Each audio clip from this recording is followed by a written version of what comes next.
Average Joe's Eatery and Patio Bar is North Bay's only year-round lakefront restaurant. On the shores of beautiful Trout Lake, we have been serving delicious food and stunning views since 1999. Indulge in one of our delicious menu items or simply sit with a cocktail in hand and watch the beauty of Trout Lake before your eyes. Check us out online at averagejoes.net or visit us in person at 3501 Trout Lake Road, North Bay.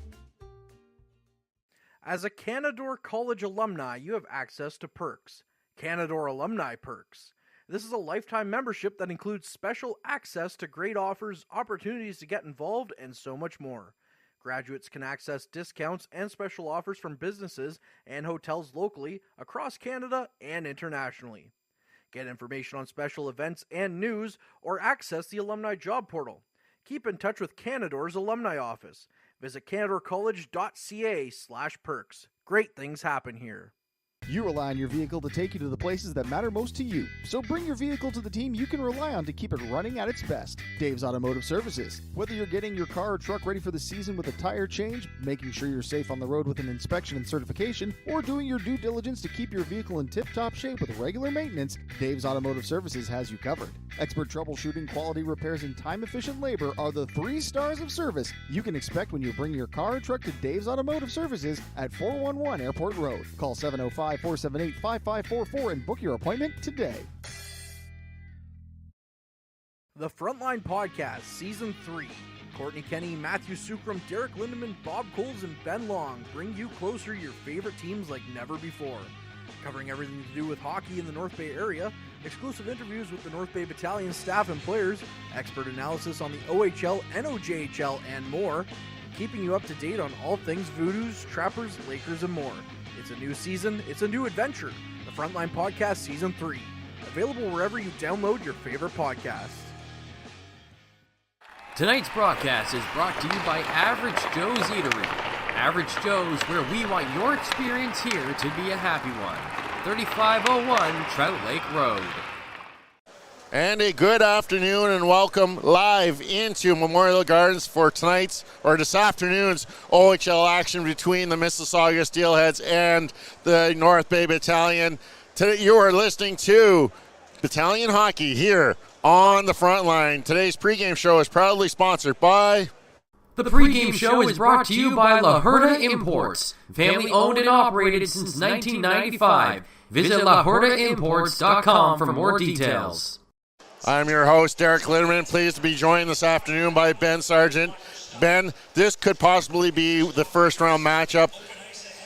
Last home regular season game, and if the Battalion win today, they'll not only have an 11-game win streak entering the playoffs, but also will be hosting Mississauga, set to open up Friday, April 1st. Yeah, the entire their first round playoffs are in their hands right now. As you said, if North Bay wins here this afternoon, they will be playing Mississauga. There's no ifs, ands, or buts. But let's talk about the Sudbury Wolves. We saw them last Sunday, and it was funny. We were talking to their road announcers and kind of made a joke as they left, be like, hey, you might be playing Peterborough, because they said, hey, we'll see you in the first round, because that's what it looked like it was going to be realistically.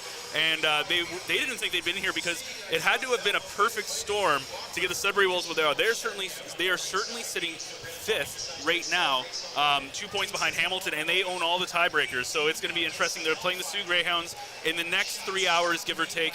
We will know what the playoff picture is like, but it's going to be interesting. Let's break it down to what it looks like. If, as we said, North Bay wins today, they play Mississauga. If for North Bay to play Sudbury needs to lose and Mississauga needs to win. If we look at who's going to be playing, like where Hamilton and Barrie and Peterborough and Sudbury are going to play, if Sudbury wins that game, it doesn't matter if it's an overtime shootout or regulation, they'll be playing Peterborough. And if they lose and Mississauga loses, they'll be playing Barrie. So it's a little confusing, but by the time it gets to about 5 o'clock here, we'll know our answer. Yeah, exactly that. But first of all, North Bay Battalion winning last night in Niagara, a 5-2 victory, making it their 10th win in a row. And with 10 wins, that's the longest streak by any OHL club this season. Yeah, and they've been absolutely fantastic. And this is the kind of stuff that you need to this is the kind of winning streak and confidence you need to build. We saw, again, we look at that Sudbury game and it was a little sketchy. They came back and played a very, very good 60 minutes against Hamilton. I expect the same thing. Now, the team's going to look a lot different as Ryan Ouland's really letting their guys rest. We're not going to see Dom in net tonight. We're going to see Charlie Robertson. We'll get to our goaltenders a little bit later. And we're going to see a couple of new guys, including Liram Amidovsky, who just signed his entry-level contract. It was a 9th-round pick back in the 2022 draft. And in his first OHL game against Niagara, scores his first OHL goal. So good for him, and we'll see him here on the third line here this afternoon. Well, while we're talking about it, let's take a look at who the North Bay Battalion have elected to seat this afternoon. So not dressed for the Battalion is Dom DiVincentis, Braden Hislop, Paul Christopoulos, and oddly enough, it's Christopoulos' birthday today, so happy birthday, Paul, as you sit and watch your team from the stands. Tanias Mathern still out with injury.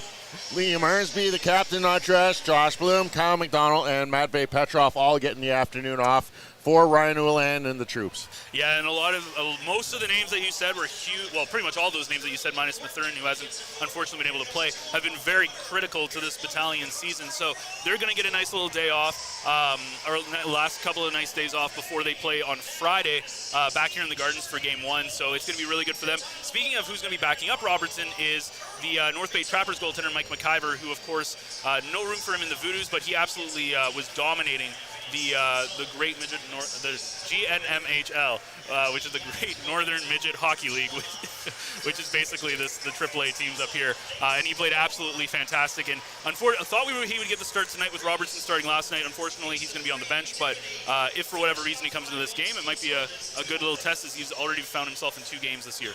While normally at this time we do the players to watch, we're going to do things a little differently this afternoon. We're going to take a look at the 3 overage players this year for the North Bay Battalion, and that is brought to you by Mike, the Financial Advisor. Players to Watch is brought to you by Mike the Financial Advisor. If you have financial questions, he has financial answers. On Facebook, Instagram, and TikTok at Mike the FA.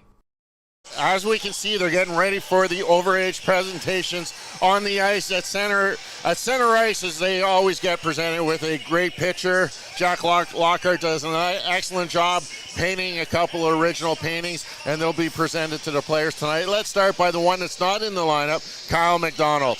Well, what more can you say about Kyle McDonald? He played an absolutely fantastic year, right? I think if he plays the full year, he's going to have at least about 50 goals, it seems, as I believe he's at 34 goals on the year here, as he's been absolutely fantastic for the North Bay Battalion. And unfortunately, he got to play with, fortunately for him, he got to play with Ottawa and Belleville, kind of a training camp at the beginning of the year, and then unfortunately was injured for a good chunk of games back in the kind of October, November, at the same time as Avery Winslow goes down. And he came back firing. He had 6 goals in 6 games, and he was just firing. He's going to be a big part of this playoff push. Yeah, he just recently signed that entry-level contract with the Dallas Stars. Had not spent his whole career here in North Bay. Came over in a trade last year, and Adam Dennis doing an excellent job picking him up from the Windsor Spitfires. Our second player to look at, another player that came over in his second year, Avery Winslow, was acquired from the London Knights in a trade, and that was one of the first deals that Adam Dennis probably did here with the organization, playing in his last season, as he is one of the 3 graduating overagers. Yeah, and Winslow's been fantastic. He played a really good game with Nelson, and then of course, just like McDonald, right around the same time, he goes down with injury, which allows guys like Bloom and Hislop to come over and get really good minutes, and they've been also big as well. But yeah, Winslow coming down with injury. He's been such a good defenseman. He's been a little bit more on the offensive side, I would say, in the last 2 months or so, but he's been absolutely fantastic. He's going to be with Rustowski here this afternoon, and he's been so great. It doesn't matter who you line up with. He's always been a solid defender, and he does such a good job on that power play as well when the second unit is out there as well. And last but not least, the player that we got to see basically grow up in this organization, Kyle Jackson. Started off in his rookie season. He was sent back to the Ottawa Senators of the CCHL. Got in and out of the lineup and really proved himself year after year after year. And this year probably having his best offensive output.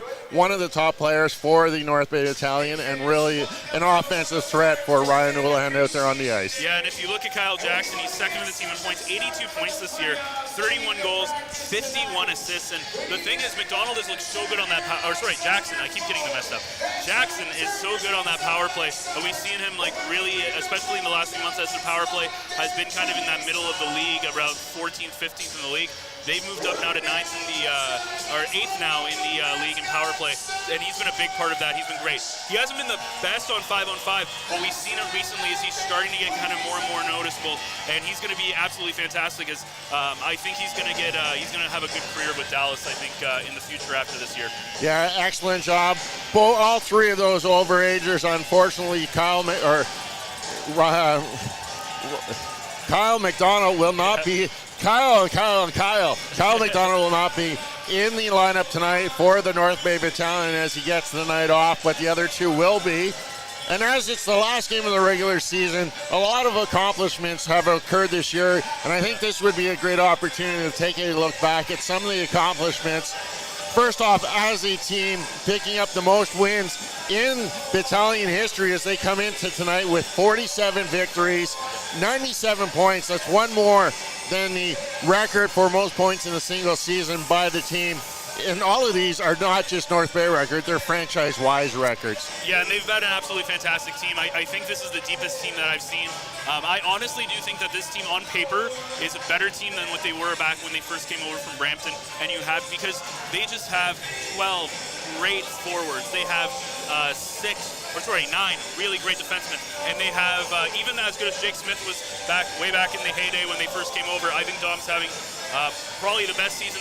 I haven't looked at, I don't know this for sure, I haven't looked, but I can almost guarantee that if he is not having the best season for a Battalion for a goaltender, he's right near the top. We're going to talk about that more in a second. Couple other records by the North Bay Battalion this year. Most goals in a single season by a team, 280 currently. That is 6 more than the previous record of any Battalion franchise. Goals against 181. That's not going to be a record. That equals the record that was set.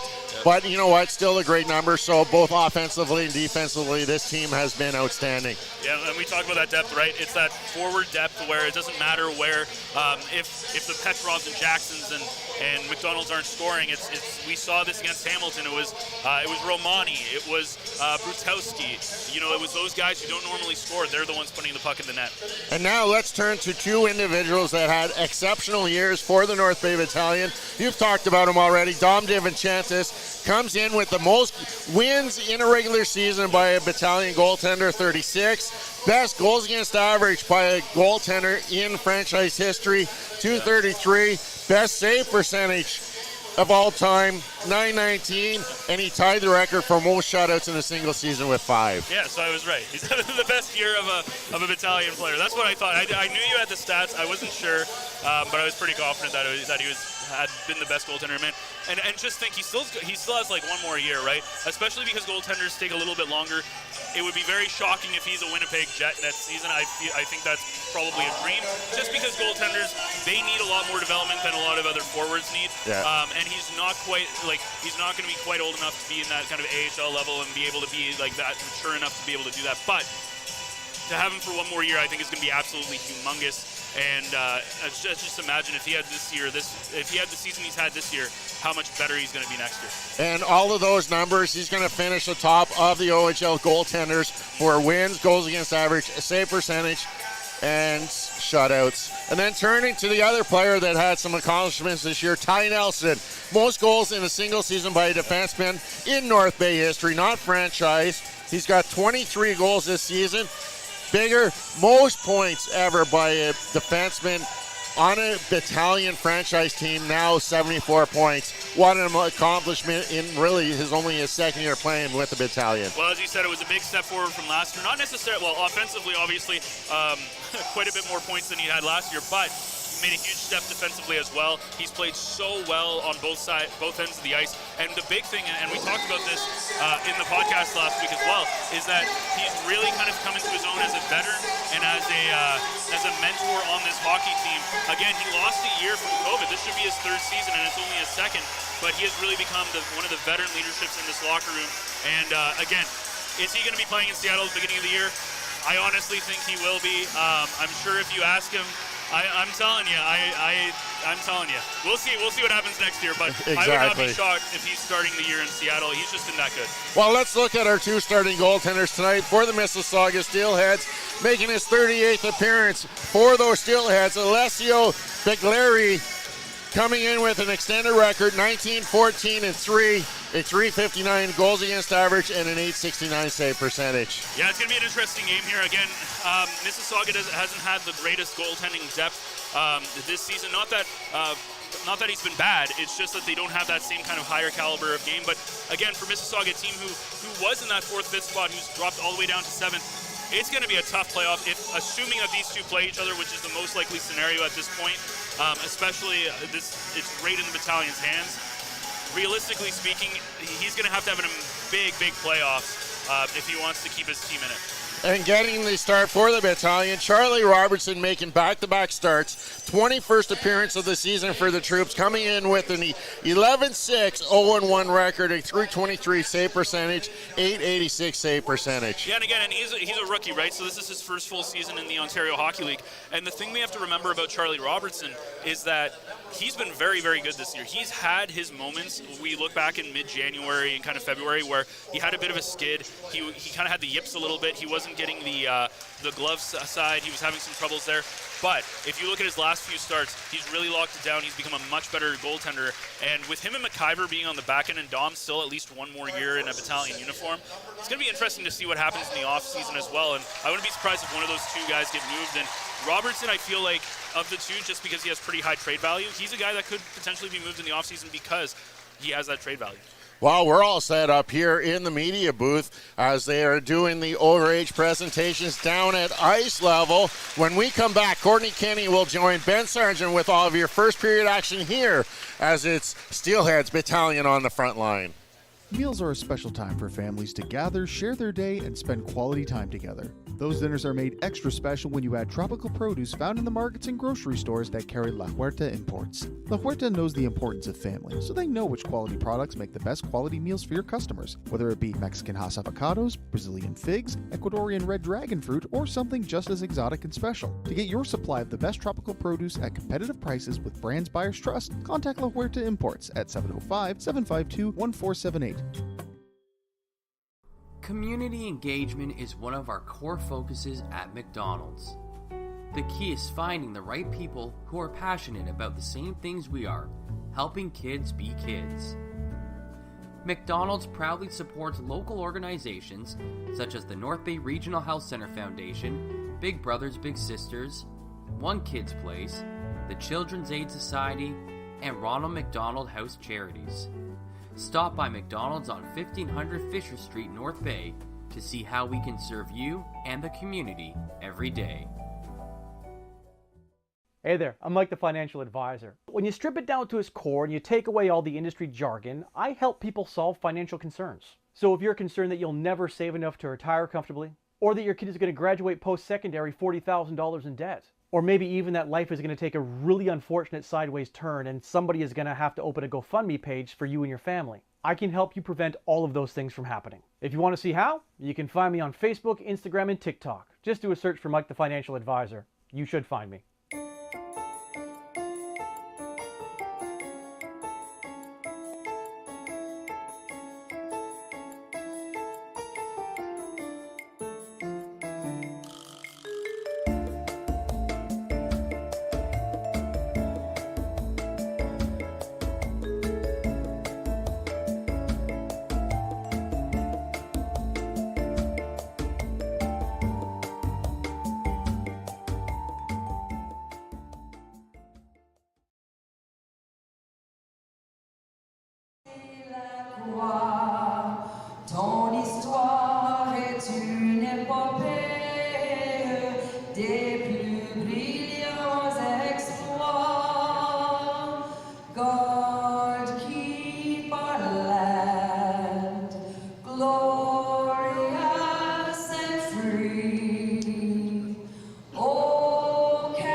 visited North Bay Memorial Gardens. It's the final game of the regular season.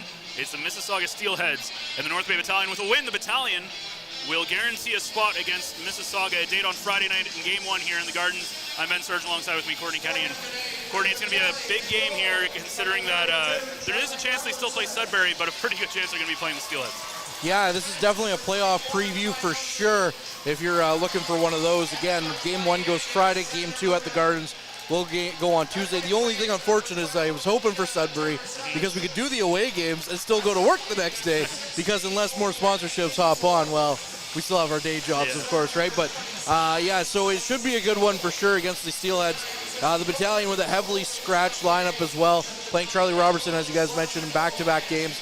And just on a personal note, after watching him start in 2018 and then, you know, another guy with a trade in 2019 and then last year being traded to the Battalion with this guy, it's an honor for me to call the final regular season game of Kyle McDonald, Kyle Jackson, and Avery Winslow's OHL career. This is a special day here at the Gardens, even though it might not mean anything in the grand scheme of things for the Battalion other than who they're playing in the first round. Well, you're hoping that their final game will be when they clinch the OHL Cup here. Yeah, we're hoping it's that the Memorial Cup out in BC, really. But as we're getting ready here, the Battalion, Zito wins the puck back to his own zone. The Battalion in their home greens are going right to left, and the Steelheads in the road whites are going left to right. As it's quickly down into the Steelhead zone. That's a puck in deep on Callahan. Callahan flips it around the boards. And now going the other way. That's Vecchia. Vecchia flips the puck cross ice into the Battalion zone. Nelson picks it up. Throws it behind the net. And it comes out, takes a weird bounce, and Callahan's going to pick that one up at the line. Callahan tries to throw it on net. Can't get the puck to go that way. And Von Richter sends it on to Robertson. Both these teams playing games yesterday. The Battalion taking down the Ice Dogs in their final meeting of the year. Ice Dogs with a tough task today against the Sarnia Sting.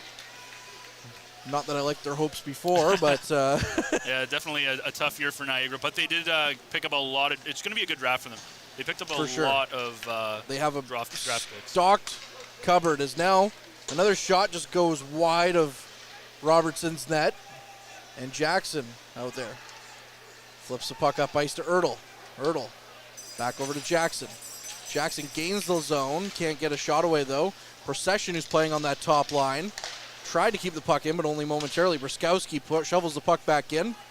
And the Steelheads, Harding's going to have to chase after that. Harding up the ice for Martoni. Martoni loses it to Winslow. Winslow up the ice for Jackson. The two Oways connecting there. Procession takes the shot, and that one's saved by Belliari. And I misspoke. I should say Kyle McDonald's not playing today, so his final OHL regular season game has already gone by. But, yeah, still interesting enough to say with the other two guys. Yeah, and it's kind of interesting. They've a lot, as we said, after their win against Hamilton, there's going to be, when they clinch the Central Division, a lot of different. A couple of guys who just recently got signed in the lineup as well. As we talked about Liran Memedovsky earlier with his first career NHL, or OHL goal, sorry. We're not quite at that level, but OHL goal against Niagara last night. Turley battling it out. Looked very good in that goal, too. Dylan Richter is the other person that he had 53 points in 50 games in the Toronto leagues. Kennedy behind his net. In the corner. Loses the handle on it briefly, but gets it back behind the net. Goes up ice for Romani, who hits Terrian, but Terrian missed the pass. So that's going to go down the ice for icing. And Belliari is going to play the puck, but still an icing is called. Well, a couple of guys who haven't played a lot of minutes coming back. Kennedy, of course, who found with Brutowski coming back, hasn't played too many games lately, but he finds himself back. And Brandon Turley, who's only played a handful of games this year as well. Both rookies getting a little bit of a chance. Turley, well, he's been in 33 games, so he's been in a little bit more than you'd think, but hasn't been in a long time though. Yeah, we haven't seen him lately outside of the odd game here and there, with especially ever since Winslow came back. I would say Turley probably hasn't really been in much since Christmas. He played a lot in the early half of the season. Terrian gains the zone, tries to make a move, can't get around a good stick there. Gordon now with it, sends the puck up ice. And gaining the zone is Zidlicki. Zidlicki throws it on net. Robertson stops that one and leaves it for Lukin. Lukin tried to get the puck up ice, but Binney stops that one. Now a chance there for Zidlicki, throws it on net. Or rather, Eggleton. Battling for the puck in the zone. Zabeski. Zabeski throws the puck around the end boards, and it goes to Von Richter, and he just puts the puck wide of the net. All Mississauga here through the first couple of minutes. Bouchard to Lukin. Lukin up ice looking for Amidovsky. Getting his first home look here at the Gardens. And it's funny because him and Richter, even though they're signed to the team, still have to wear the cage, right? Well, they played their first years in the U18 teams, or they played the year before in the U16 leagues, and now this is their first year in that next kind of step, the step below the OHL. Both of them putting over point per game players. Amidovsky 40 points in 29 games as well. Wow, that's impressive. Quick shot from the point, stopped by Robertson.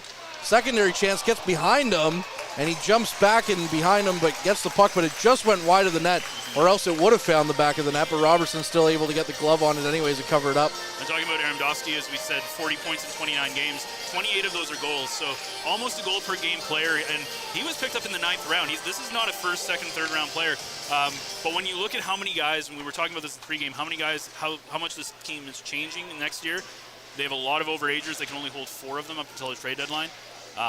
These guys are going to be important, I think, next year. They're going to be very important in helping kind of not rebuild the battalion, but kind of retool the battalion. Be the future players, right? Yep. Van Steensel throws it back. We still have a good core as the puck's all the way down to the battalion zone. You know, Nelson likely will be back. DiVincentis likely will be back. You know, all those guys. Wakely will be back. Yeah, Wakely and Romani are going to have to pick up the McDonald and Jackson stuff, right? Zito with a quick shot. That one nearly handcuffed Belliari. And he's still going to get a blocker on that one and send it to the corner. Battalion looking a little bit more dangerous there with a more experienced lineup here with Van Steensel. Harding with the puck. Looks to throw it up ice. Gets it to Vecchia. Vecchia nearly lost it to Zito and then nearly lost it to Tarasevich, who still got the puck down to the battalion zone. Kennedy behind the net, carries it out. Him and Turley out there. And a bit of an inexperienced D pairing. You probably won't see much of them in the playoffs unless injuries. Martoni comes in, tries to get a shot away from the slot, can't. Now it's Ertl who flips the puck up and out, looking for procession. Vecchia, or Gordon, takes a hard hit from Ertl, but throws the puck into the battalion zone. Turley now flips it around the end boards, and a quick chance from the side wall is turned away by Robertson. Now Jackson flips it up for Ertl. Ertl gains the zone. Back to procession, and he just overskated the puck. And now it's Nelson, who basically rewrote the franchise records for defensemen this season, out on the ice. Got to think the Seattle Kraken are pretty happy with his output this year. Again, they had a huge draft when you consider him, Jackson, Nelson, and Goyette all in that draft. Shane Wright. And Shane Tucker Wright. Robertson with Peterborough. Yep. All big players here in the OHL. Very OHL heavy draft. Not that I'm complaining. You know, Ron Francis from the Sioux himself, right? So the GM of the Kraken. As Mississauga back into the battalion zone. Tried a wraparound attempt. Couldn't get his pass out front, however. Jackson flips the puck around behind his net. Picks it up himself. Throws it for Romani. Romani cross ice for Lukin. And Lukin looks up for Terrian. Terrian got a piece of it and sent it in. Now Romani battling for it. That was a battle with Callahan. And now Wakely looking to move in. Gives it to Terrian. Terrian tried to stop up and shoot. Knocks Callahan down on his shot attempt. And it's back out to the middle of the ice for Winslow. Winslow over for Wakely. Wakely up to Romani. Romani takes the shot. That's off a leg and out front. And batted away by the Steelheads as there was an open cage there. Wakely cross ice for Romani. Romani with a move. Carries the puck in. Tries to flip it up and over. And it just had a little bit too mustard on that one. Terrian looking for Romani. Battalion looking more dangerous here, although Mississauga leads 4-2 in shots. Winslow tries to throw the puck in, but Dezot gets to it. Steelheads with the puck at their own goal line. Let the Battalion change. And they throw the puck in deep, and Bruskowski's going to chase after it. Bruskowski battling with Binney. Now the puck, lots of action there in the far side corner in front of General Manager Adam Dennis, who's watching the game from his usual perch. Amidovsky out there as well, as we're back to that rookie line here with Bouchard. Bouchard Up for Richter, gives it away. Zabeski takes the shot, and that was off the stick of Binney and out of play, so we'll get a stoppage here. 12:44 left in the first period. Well, just kind of give you an idea of all the people who are going to be overage next year, and keep in mind, you can only keep 4. We have Braden Hislop, Paul Christopoulos, Justin Ertl, Liam Arnsby, Nikita Tarasevich, Josh Bloom, Luke Bratowski, Matvey Petrov, and that's it. So that's pretty much, it feels like almost the whole team when you kind of go through the list, and they can only keep 4 of them. And you know that Petrov, unfortunately, Petrov and Bloom. Fortunately for them, unfortunately for us, most likely going to find themselves an AHL assignment, which will be obviously great for them, but most likely means that they will not be back to the Battalion next season. Well, with the way Vancouver's going, I mean, Bloom could find himself in a Canucks jersey for a little bit. In a few, yeah. Petrov could see himself in an Edmonton Oilers jersey too. As a quick shot there by Hardy is turned aside by Robertson. But yeah, those 2 guys for sure are likely not going to be back. Yep. The other guys that you mentioned, again, as you said, only 4 of those guys can come back. And Justin Ertl could still sign a contract with Dallas, so He's that would drafted, likely take him out. his ELC yet, Yeah, so that could likely take him out of the running too, if he signs, that is. Jackson looking to sign a deal of himself as well with Seattle, as he's an overager, so his time's kind of running out on him here, even though Seattle has his rights for 2 years. You got to be happy, though. Over 80 points this season, so he's definitely put the production up. Could definitely see him. I'd be very surprised if he doesn't sign at least an entry-level contract in this offseason. Quick shot on net. Robertson stops that one. Rebound as well. He somehow got a piece of that as Cook got the puck in. And also for Jackson as well. I mean, he could still sign an AHL deal and play with Coachella. Yep. You know, everyone loves Coachella. It's not the music festival. No. But it's kind of interesting, though, like next year as well, because you're going to have guys like Ethan Procession who's going to have to take a big step forward. We've seen Romani take a big step forward this year. Wakely's now going to have to be, the guy. Kind of the guy, yeah, as you said, one of their top scorers. So we're going to have to see Advanced Steetsel, another guy that's going to have to figure it out. With a sharp shot off the leg of Ertl.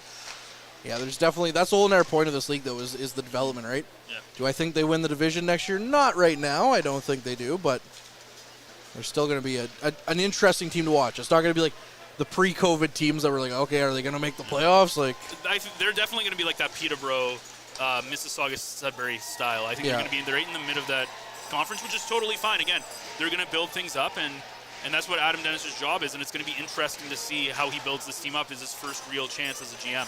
Yep. Battling for possession, Dezot gets it back to the point. Sharp with it again. This line of Jackson, Ertl, and Procession's been hemmed in their own zone this entire shift. 11 minutes remain. Shot on net is stopped by Procession. Into the corner. Lucan now battling for it behind his net. Zott comes away with it. Looks to skate it out front. He does. Takes a shot. Knocked down by Robertson. You know, Mississauga is basically playing for their seeding lives right now. It comes down to, do you want to play North Bay or Barrie in the first round? It's not a very good. I don't think they want to play either. No. But they didn't help themselves losing their last 3 games coming into today. Did not help themselves try and play Peterborough. That's what everybody's trying to do, right? Play Peterborough in that 4 or 5 spot. Romani knocks that puck. A big hit. Leveled there by Ertl as he lets his presence be known. Romani now in the zone. Tries to throw it back to the board, or point. He does. Turley couldn't get the puck to settle down, and he loses it. And now the Battalion have to chase after it, but it's Kennedy with it. Kennedy up the ice for Romani. Romani throws the puck in for Wakely. Wakely tries to stop up and get some positioning.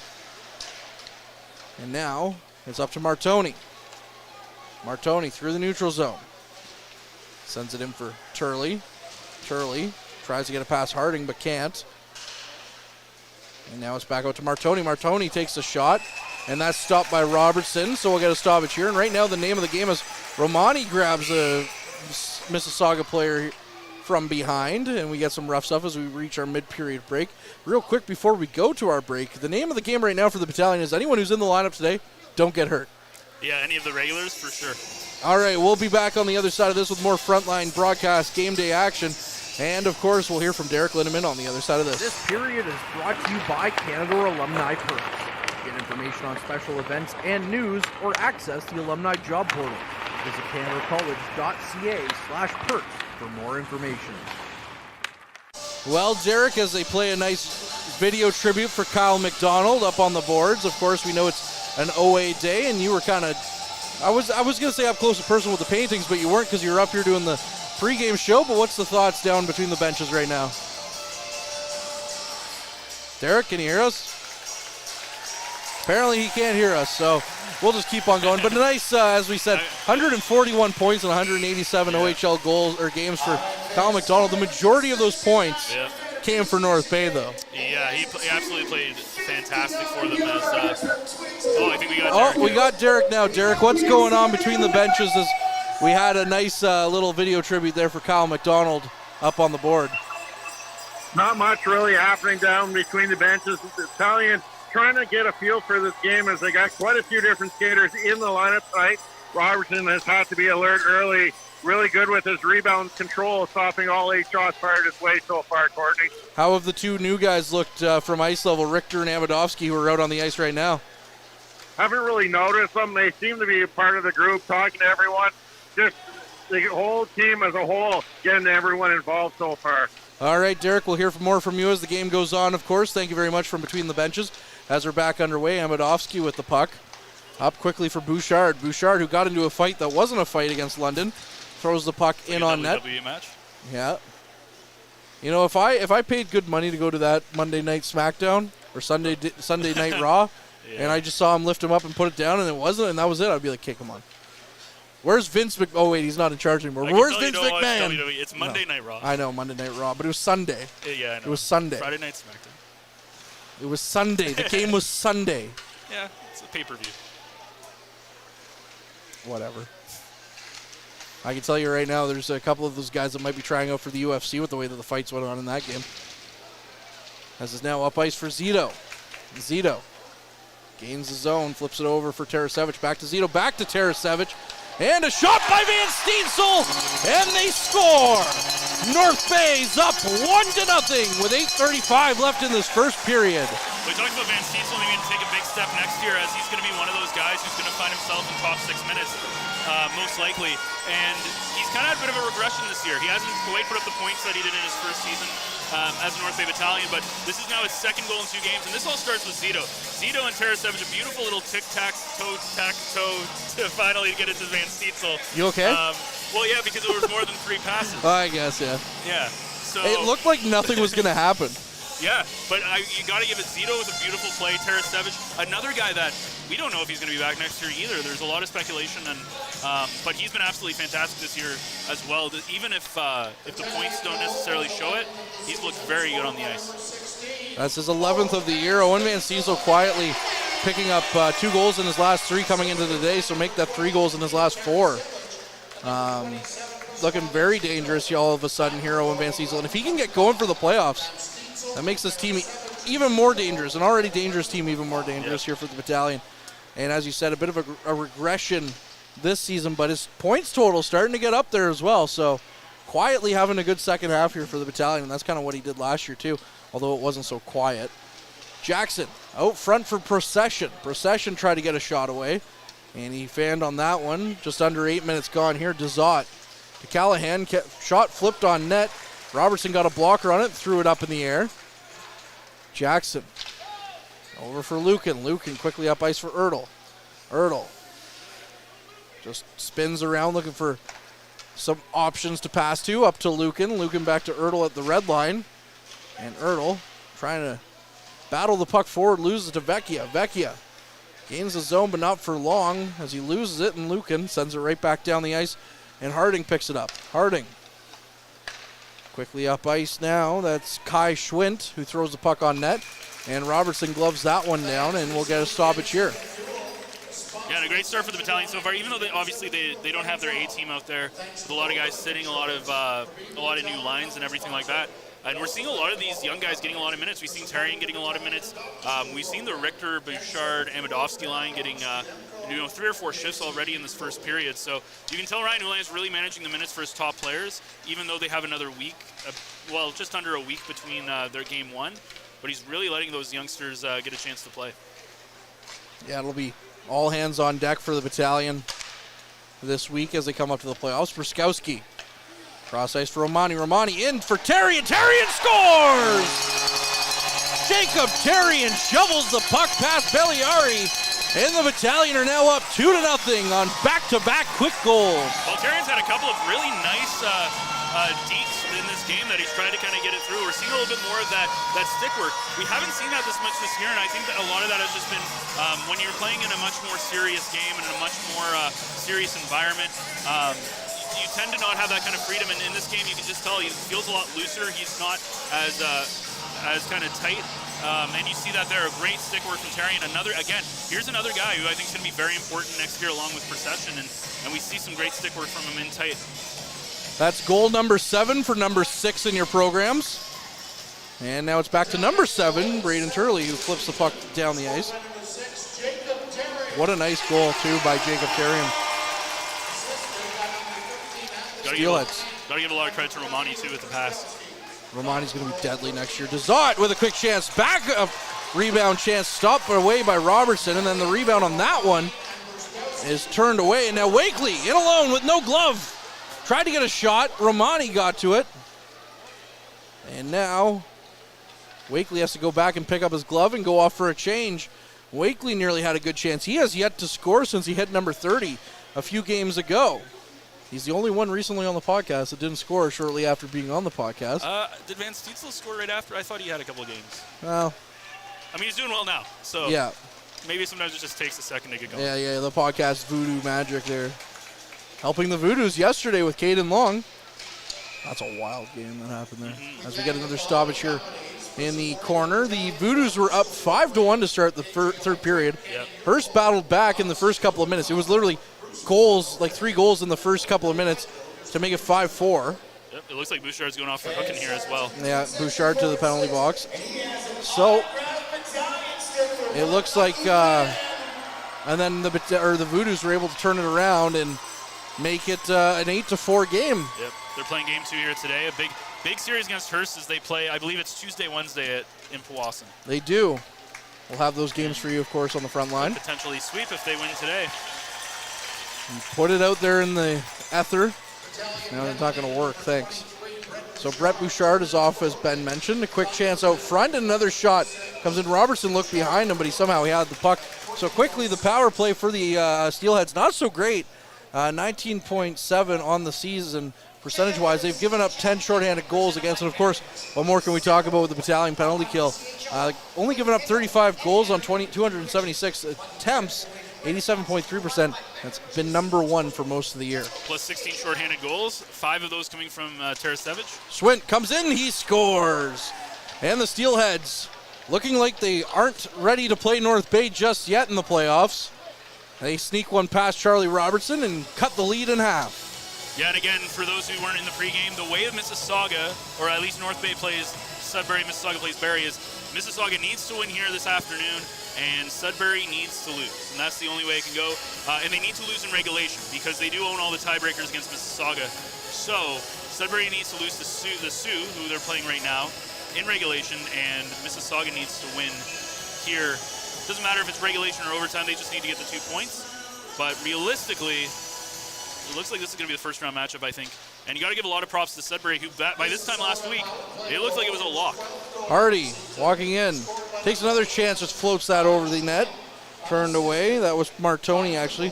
And for Kai Schwind, that's also his 12th of the season on the power play. So the vaunted Battalion penalty kill buckling a little bit there, but of course not really the same personnel out there that you would normally see. Yeah, and speaking of Sudbury, they're kind of, if you're Barrie or Peterborough, you have no idea who you're playing because it all comes down to that game that the Wolves play. If the Wolves win, doesn't matter if it's a shootout, overtime, or whatever, they own the tiebreaker against Hamilton, they'll play Peterborough. They need to lose and have Mississauga lose for them to play Barrie. So by 5 o'clock, we'll know our actual playoff brackets. Looks like Sudbury not wanting to play North Bay this year. Why wouldn't we want that Highway 17 rival, guys? They're up 2-0 on the Sioux, but with 5 minutes left in that first period as well.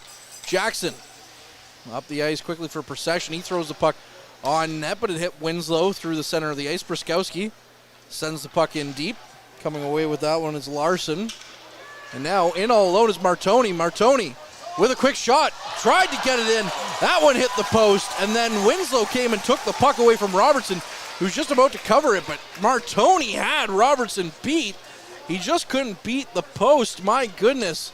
Almost tried, looked like the Peter Forsberg. Yeah, and he beat him cleanly on the, had almost a wide open net. And then, of course, as you said, hits the post there, and Winslow able to get it out of trouble. Tarasevic with a shot. Belliari turns that one aside. Heavy shot there for Tarasevic. Love to call the play for you, but can't see what's going on now. Puck goes in cross ice. Sharp throws the puck in deep. Back into Nelson. Had someone standing up in front of us there. Zito in his own zone. Sends the puck down, but it doesn't get very far. As now Nelson's going to have to retrieve the puck behind his net. Up for Lukin. Lukin loses it, though. And now Zito comes in for help. Zito with possession. Skates it through the middle of the ice. Gets around one guy. Past the red line. Over to Van Steensel. Van Steensel in for Zito. Tips the puck on net. Belliari turns that one aside. Zito for Van Steensel. Now the Steelheads come away with it. Callahan to Dezot. Quickly in now for Van Steensel again as the Battalion kept it in.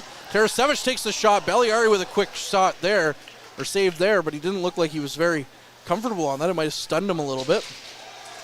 Now for Kennedy. Kennedy loses the bouncing puck, battle to Von Richter, but Zito picks up the loose puck. Sees he doesn't really have any troops with him. Throws it back for Kennedy. Kennedy retreats behind his net. Gets past Binney and throws it up for Amadovsky. Amadovsky up for Richter. Richter back to Amadovsky. Amadovsky skates around behind the net. Looks good stick there by Belliari. Knocks it away from Amadovsky as Amadovsky was trying to come out from in front of the net from behind. And now it's back to Kennedy, who throws it up for Amadovsky. Leaves it for Bouchard. Bouchard looking cross ice for Richter, and his pass is off the skate of a Steelhead player. Going the other way now. It's Zabeski. Zabeski throws it on net, but it missed. Turley up the ice quickly. Leaves it for Bouchard. Bouchard overskated the puck.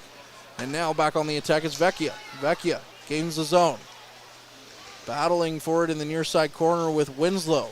Winslow tries to get it out front, and then Robertson's going to get a piece of that with his stick and grab it as the puck was up in the air. Well, 2 minutes left. Well, again, we talk about time on the ice, and we've not seen a lot of Nelson. That was the first time I've really noticed him on the ice was back at the beginning of that play when he was on the ice. And again, you're going to not see a lot of Jackson. You're not going to see a lot of Nelson or Ertl or Procession. We've seen a lot of the Zito line, a lot of Terrian, a lot of Bouchard, a lot of the Turley and Kennedy pairing. So these guys are going to get their minutes tonight. Shot from the point, gloved down by Robertson as he saw that one all the way.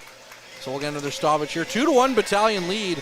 Shots on goal 15-9 in favor of the Steelheads. Make that 16-9. Yeah, Belliari looking pretty decent so far. And he's only faced 9 shots, but on the other side, he hasn't had a lot of help from his defense. The defense of the Steelheads giving the Battalion a lot of room to make moves in the offensive zone, which has not helped their case. And again, they're putting out their A team out there today, so it'll be an interesting playoff series. Well, on one hand, if the Battalion beat them with this roster, you got to think if they weren't already super confident going into the series. As now Hardy with a chance. That one hits the side of the net. Back out front. Romani picks up the loose puck. Looks to go up ice for Wakely. He finds it, although not in the way maybe he was intended to, as the puck bounced off the boards. Terrian skates the puck around behind the net, loses the handle on it though. And now Van Volsen gets a hand on it for Nelson. Nelson cross ice to Lukin. Lukin at the point, throws it in for Romani. Romani knocked down, looking for the puck. And coming away with that is the Steelheads. Martoni, final minute now of the period. Martoni flips that one in. Robertson plays it off for Nelson. Nelson to Lukin. Lukin for Ertl. Ertl cross ice, looking up ice for Procession. And that one just bounced out of his reach. And now Callahan battling for it. Gets the puck up ice quickly. Knocked down by Lukin on a high stick though. But he's going to have to play it, or else they give Martoni prime shooting position. So we'll get a stoppage here with 35.2 seconds left. Well, again, you talk about these two facing off against each other in that first round, and if you talk to some of the players around the team, they kind of get a sense that this is the matchup they wanted. They wanted to face Mississauga over Sudbury only because they feel like they match up against Mississauga a little bit better than the Wolves, but it looks like their wish is gonna happen here as they're up, and with Sudbury winning, it's gonna be very unlikely that it won't be Mississauga here in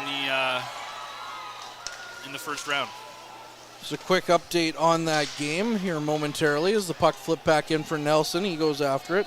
Still 2-0 with just under 4 minutes left in that first period, although I think the time might be a little bit off unless something terribly went wrong in that game, because it was about 5 minutes when we were at 5 minutes. 12 seconds left per session. Back to Lucan with a shot. And that one stopped by Berliari. And you know, Lucan scoring a goal yesterday. Sneaky good offensively, according to Dallin Wakely. Yeah, he's got some stuff out there, and you see him and Nelson still trying to get used to each other. They haven't played a lot this year, except for the late. It'll be interesting going into the playoffs. It looks like that's the pairing that Ryan Ulan wants to go with. But you still get the sense that they're trying to get used to each other, and they're trying to they're trying to feel out where they can kind of take chances and where they can't take chances. But for the most part, yeah, Alexander Lucan having a great year on the D. Puck just sent into the corner, and it's just going to stay there as there's a scrum now. So I'll do that here for this first period of play. The Battalion come away up 2-1 over the Steelheads. Also have an edge in shots, 16-10 after 20 minutes, or rather the Steelheads have an edge in shots, 16-10 after 20 minutes of play. I'm Courtney Kenny, he's Ben Sargent. Derek Lindemann will rejoin the show for the first intermission, and we'll be back on the other side of this. Average Joe's Eatery and Patio Bar is North Bay's only year-round lakefront restaurant. On the shores of beautiful Trout Lake, we have been serving delicious food and stunning views since 1999. Indulge in one of our delicious menu items, or simply sit with a cocktail in hand and watch the beauty of Trout Lake before your eyes. Check us out online at averagejoes.net or visit us in person at 3501 Trout Lake Road, North Bay. As a Canadore College alumni, you have access to perks. Canadore Alumni Perks. This is a lifetime membership that includes special access to great offers, opportunities to get involved, and so much more. Graduates can access discounts and special offers from businesses and hotels locally, across Canada, and internationally. Get information on special events and news, or access the alumni job portal. Keep in touch with Canadore's alumni office. Visit canadorecollege.ca/perks. Great things happen here. You rely on your vehicle to take you to the places that matter most to you. So bring your vehicle to the team you can rely on to keep it running at its best. Dave's Automotive Services. Whether you're getting your car or truck ready for the season with a tire change, making sure you're safe on the road with an inspection and certification, or doing your due diligence to keep your vehicle in tip-top shape with regular maintenance, Dave's Automotive Services has you covered. Expert troubleshooting, quality repairs, and time-efficient labor are the 3 stars of service you can expect when you bring your car or truck to Dave's Automotive Services at 411 Airport Road. Call 705-478-5544 and book your appointment today. The Frontline Podcast, Season 3. Courtney Kenny, Matthew Sucrum, Derek Lindemann, Bob Coles, and Ben Long bring you closer to your favorite teams like never before. Covering everything to do with hockey in the North Bay area, exclusive interviews with the North Bay Battalion staff and players, expert analysis on the OHL, NOJHL, and more, keeping you up to date on all things Voodoos, Trappers, Lakers, and more. It's a new season, it's a new adventure. The Frontline Podcast Season 3.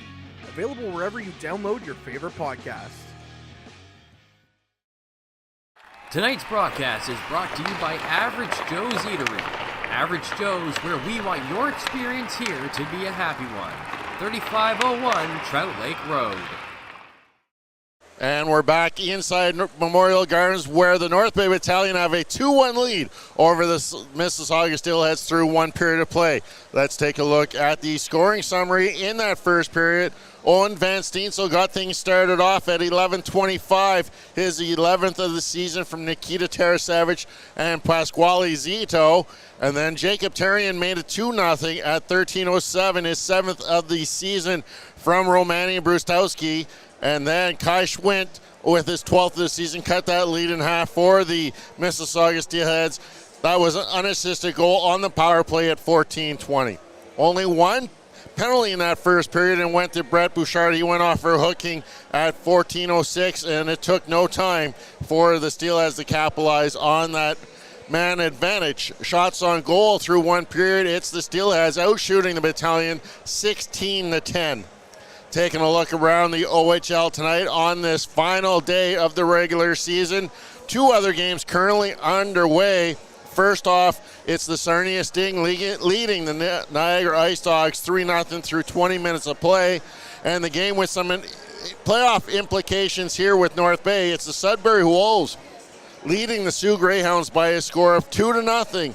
That just ending in the first period. Later this afternoon, a 5:30 start in Saginaw as the Spirit host the Owen Sound Attack. A 6 o'clock start as the London Knights host the Kitchener Rangers. And last but not least, the Oshawa Generals with the regular Sunday night affair host the Kingston Frontenacs. Earlier this week on the Frontline podcast, Courtney Kenny and Ben Sargent had Ty Nelson on them. And in this tidbit, we're going to hear Ty Nelson talking about the tattoos that layer his body as he joins, as he is the guest this week on the Frontline podcast. Let's hear that now. The Frontline starts now. So I wanted to ask, because we're here in person, you got it, your arms half up though, and obviously knowing you've had tattoos for a little while. Yeah. I wanted to ask you what's going on with your sleeve. Like, what does your tattoos mean for, the people at home that kind of might be wondering? Yeah, no. I don't know which camera I really show them into. Probably that one right there. But yeah, here I got, obviously, we got the stripes, the battalion, and then obviously, we got the Canadian flag, 24. It's not only my number, it represents a lot in my family. Yeah. My mom's birthday, it's August 12th. My dad's birthday's February 24th. My mom's birthday's August 12th. My dad's birthday's February 14th. And born in 2004. So it's a little bit more than just a number. So I figured that's a really good reason to get that tattooed. Canadian flag, a cross, very religious people. And then here I got a little bit of a saying. It says nothing is impossible with God. And then up here I got a big hockey portrait, and it has my grandparents' names on the end of it. And then inside here I have just kind of like a memorial for my grandfather who passed away. And then really the only part I have to finish here is just back here, and I plan on doing that in the summer. Probably going to get something Kraken themed. Oh, that'd be cool. Yeah. I mean, you already got the battalion covered pretty good on there, so it's nice to know that they'll always kind of have a piece of you. Yeah, exactly. Did you find, what was the first one that you got, or did you just kind of get it all at once? No, yeah. My first one was the one for my grandfather. Okay. And then the Canadian tattoo. Yeah, because, I've just kind of gotten bits and pieces. Our producer, Ben, has 2 sleeves going on, and they're really nice. But he, went through and got them, done, not in one go, but, he would get them all planned out, right, kind of thing? Yep. And then sit through there for 12 hours of tattooing. Yeah, it was a lot of fun. there you are. You have a I'm alive. Yeah, no, I'm here. I have a mic.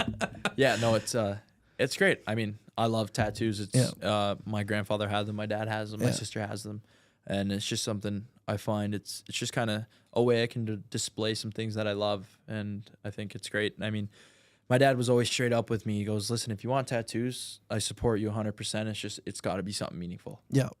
That's kind of how it was with me too, where my mom is not the biggest fan of tattoos, but she said, hey, if you go and get one, you have to get one that's meaningful. So I had my cousin that passed away, so I went and got something for her, which is the start. Yeah. And it becomes addicting. It does, absolutely. Yeah. And that's when my mom was I got my first tattoo at, I want to say I was 16. I got my first 2, I was 16, and then I got my whole shoulder done, my whole shoulder from here to here done when I was 17. Yeah. And then it just it's grown through. It's just become a whole thing now. Oh yeah. Are you just doing the one arm, or are you gonna do both? No, I'm gonna do one arm. Yeah. Yeah. I'm gonna do one arm, and then I'm gonna bring it into my pec. Yeah. And I think that's probably gonna be something probably when I'm a little bit older. Yeah. Maybe kids and stuff like that. Yeah, hopefully. But yeah. Well, once you get 50 hours in, you'll be I don't want to do this anymore. No, that's what happened to me. Yeah, my shoulder one was 8 hours, and I had to do 2. I had to do 2 sessions. I just couldn't. I think my average session was 7 or 8 hours, unless they did coloring, because coloring was it's terrible. Yeah, it was. I think after 4 hours, my arm was literally shaking. Yeah, because I just couldn't do it, because it's just going up against it the whole time. Yeah, I remember the first time you got a tattoo though. You didn't eat anything before you went in. Oh yeah, and I had to run to the. I went went shock. with him, and I had to run into the corner store and like get him like a Snickers bar. So I'm like, you need to eat this. Like, get it in you like right now. Yeah, I legit went like into shock, and I was like sweating, and I was wearing sandals, and I could barely walk home because like the sandals were so wet. Yeah, and it's like it's weird the way it works. Since now, like since I've gotten a few tattoos, every time I go for a tattoo, I'll make sure I have something to eat before. Yep. I'll have a Gatorade and a water with me every time. Yeah, and it's just because you're a vet easier. now. Yeah, You're a vet. And that was just a little sample of the most recent Frontline podcast that featured Ty Nelson alongside our very own Courtney Kenny and Ben Sargent.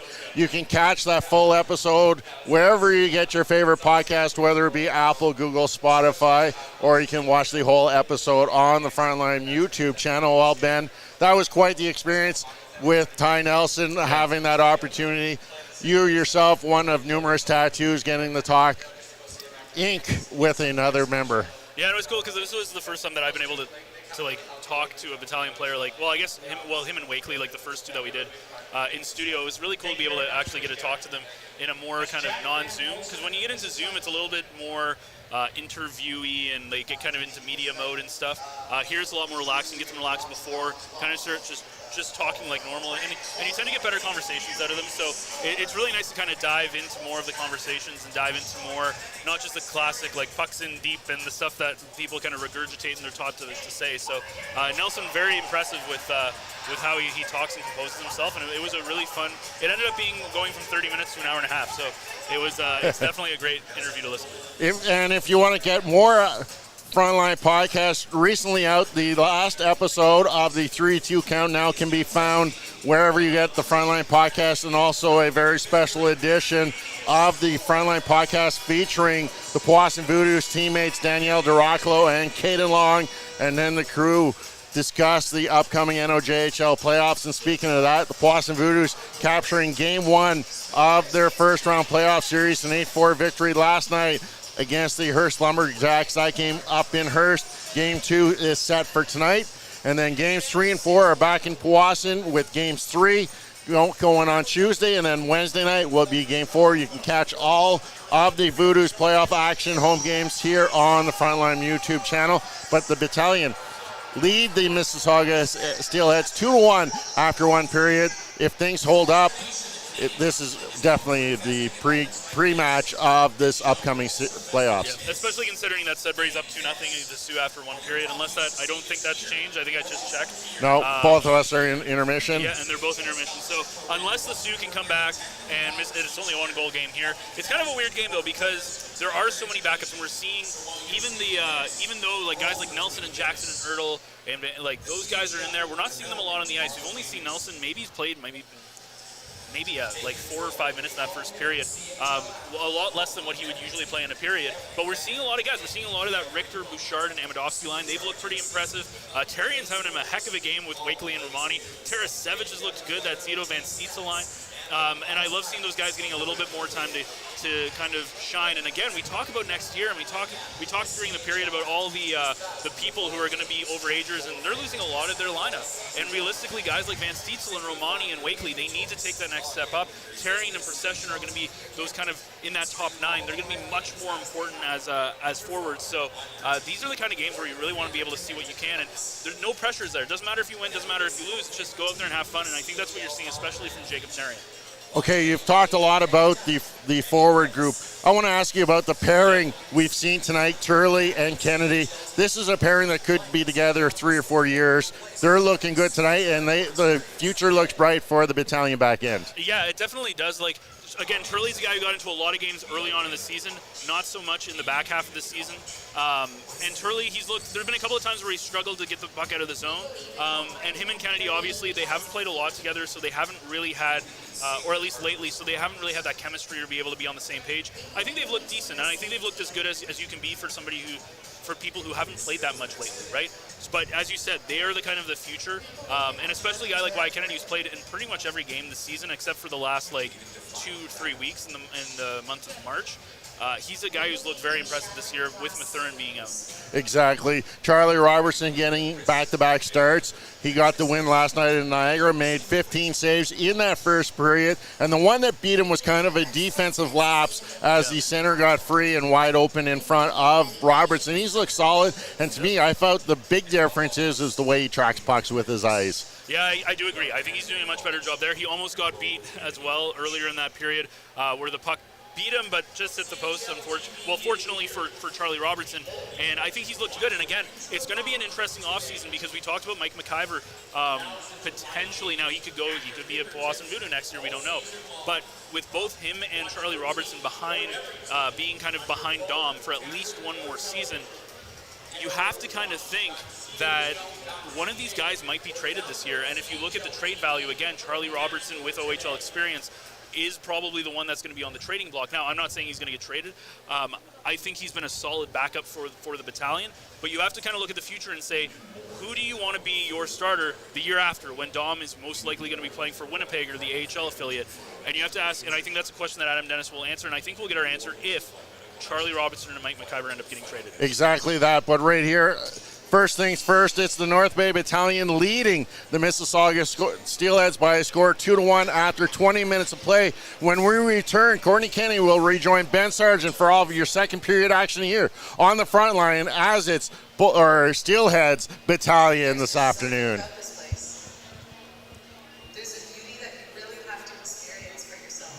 The Frontline starts. Meals are a special time for families to gather, share their day, and spend quality time together. Those dinners are made extra special when you add tropical produce found in the markets and grocery stores that carry La Huerta imports. La Huerta knows the importance of family, so they know which quality products make the best quality meals for your customers, whether it be Mexican Hass avocados, Brazilian figs, Ecuadorian red dragon fruit, or something just as exotic and special. To get your supply of the best tropical produce at competitive prices with brands buyers trust, contact La Huerta Imports at 705-752-1478. Community engagement is one of our core focuses at McDonald's. The key is finding the right people who are passionate about the same things we are, helping kids be kids. McDonald's proudly supports local organizations such as the North Bay Regional Health Center Foundation, Big Brothers Big Sisters, One Kids Place, the Children's Aid Society, and Ronald McDonald House Charities. Stop by McDonald's on 1500 Fisher Street, North Bay, to see how we can serve you and the community every day. Hey there, I'm Mike the Financial Advisor. When you strip it down to its core and you take away all the industry jargon, I help people solve financial concerns. So if you're concerned that you'll never save enough to retire comfortably, or that your kid is going to graduate post-secondary $40,000 in debt, or maybe even that life is going to take a really unfortunate sideways turn and somebody is going to have to open a GoFundMe page for you and your family, I can help you prevent all of those things from happening. If you want to see how, you can find me on Facebook, Instagram, and TikTok. Just do a search for Mike the Financial Advisor. You should find me.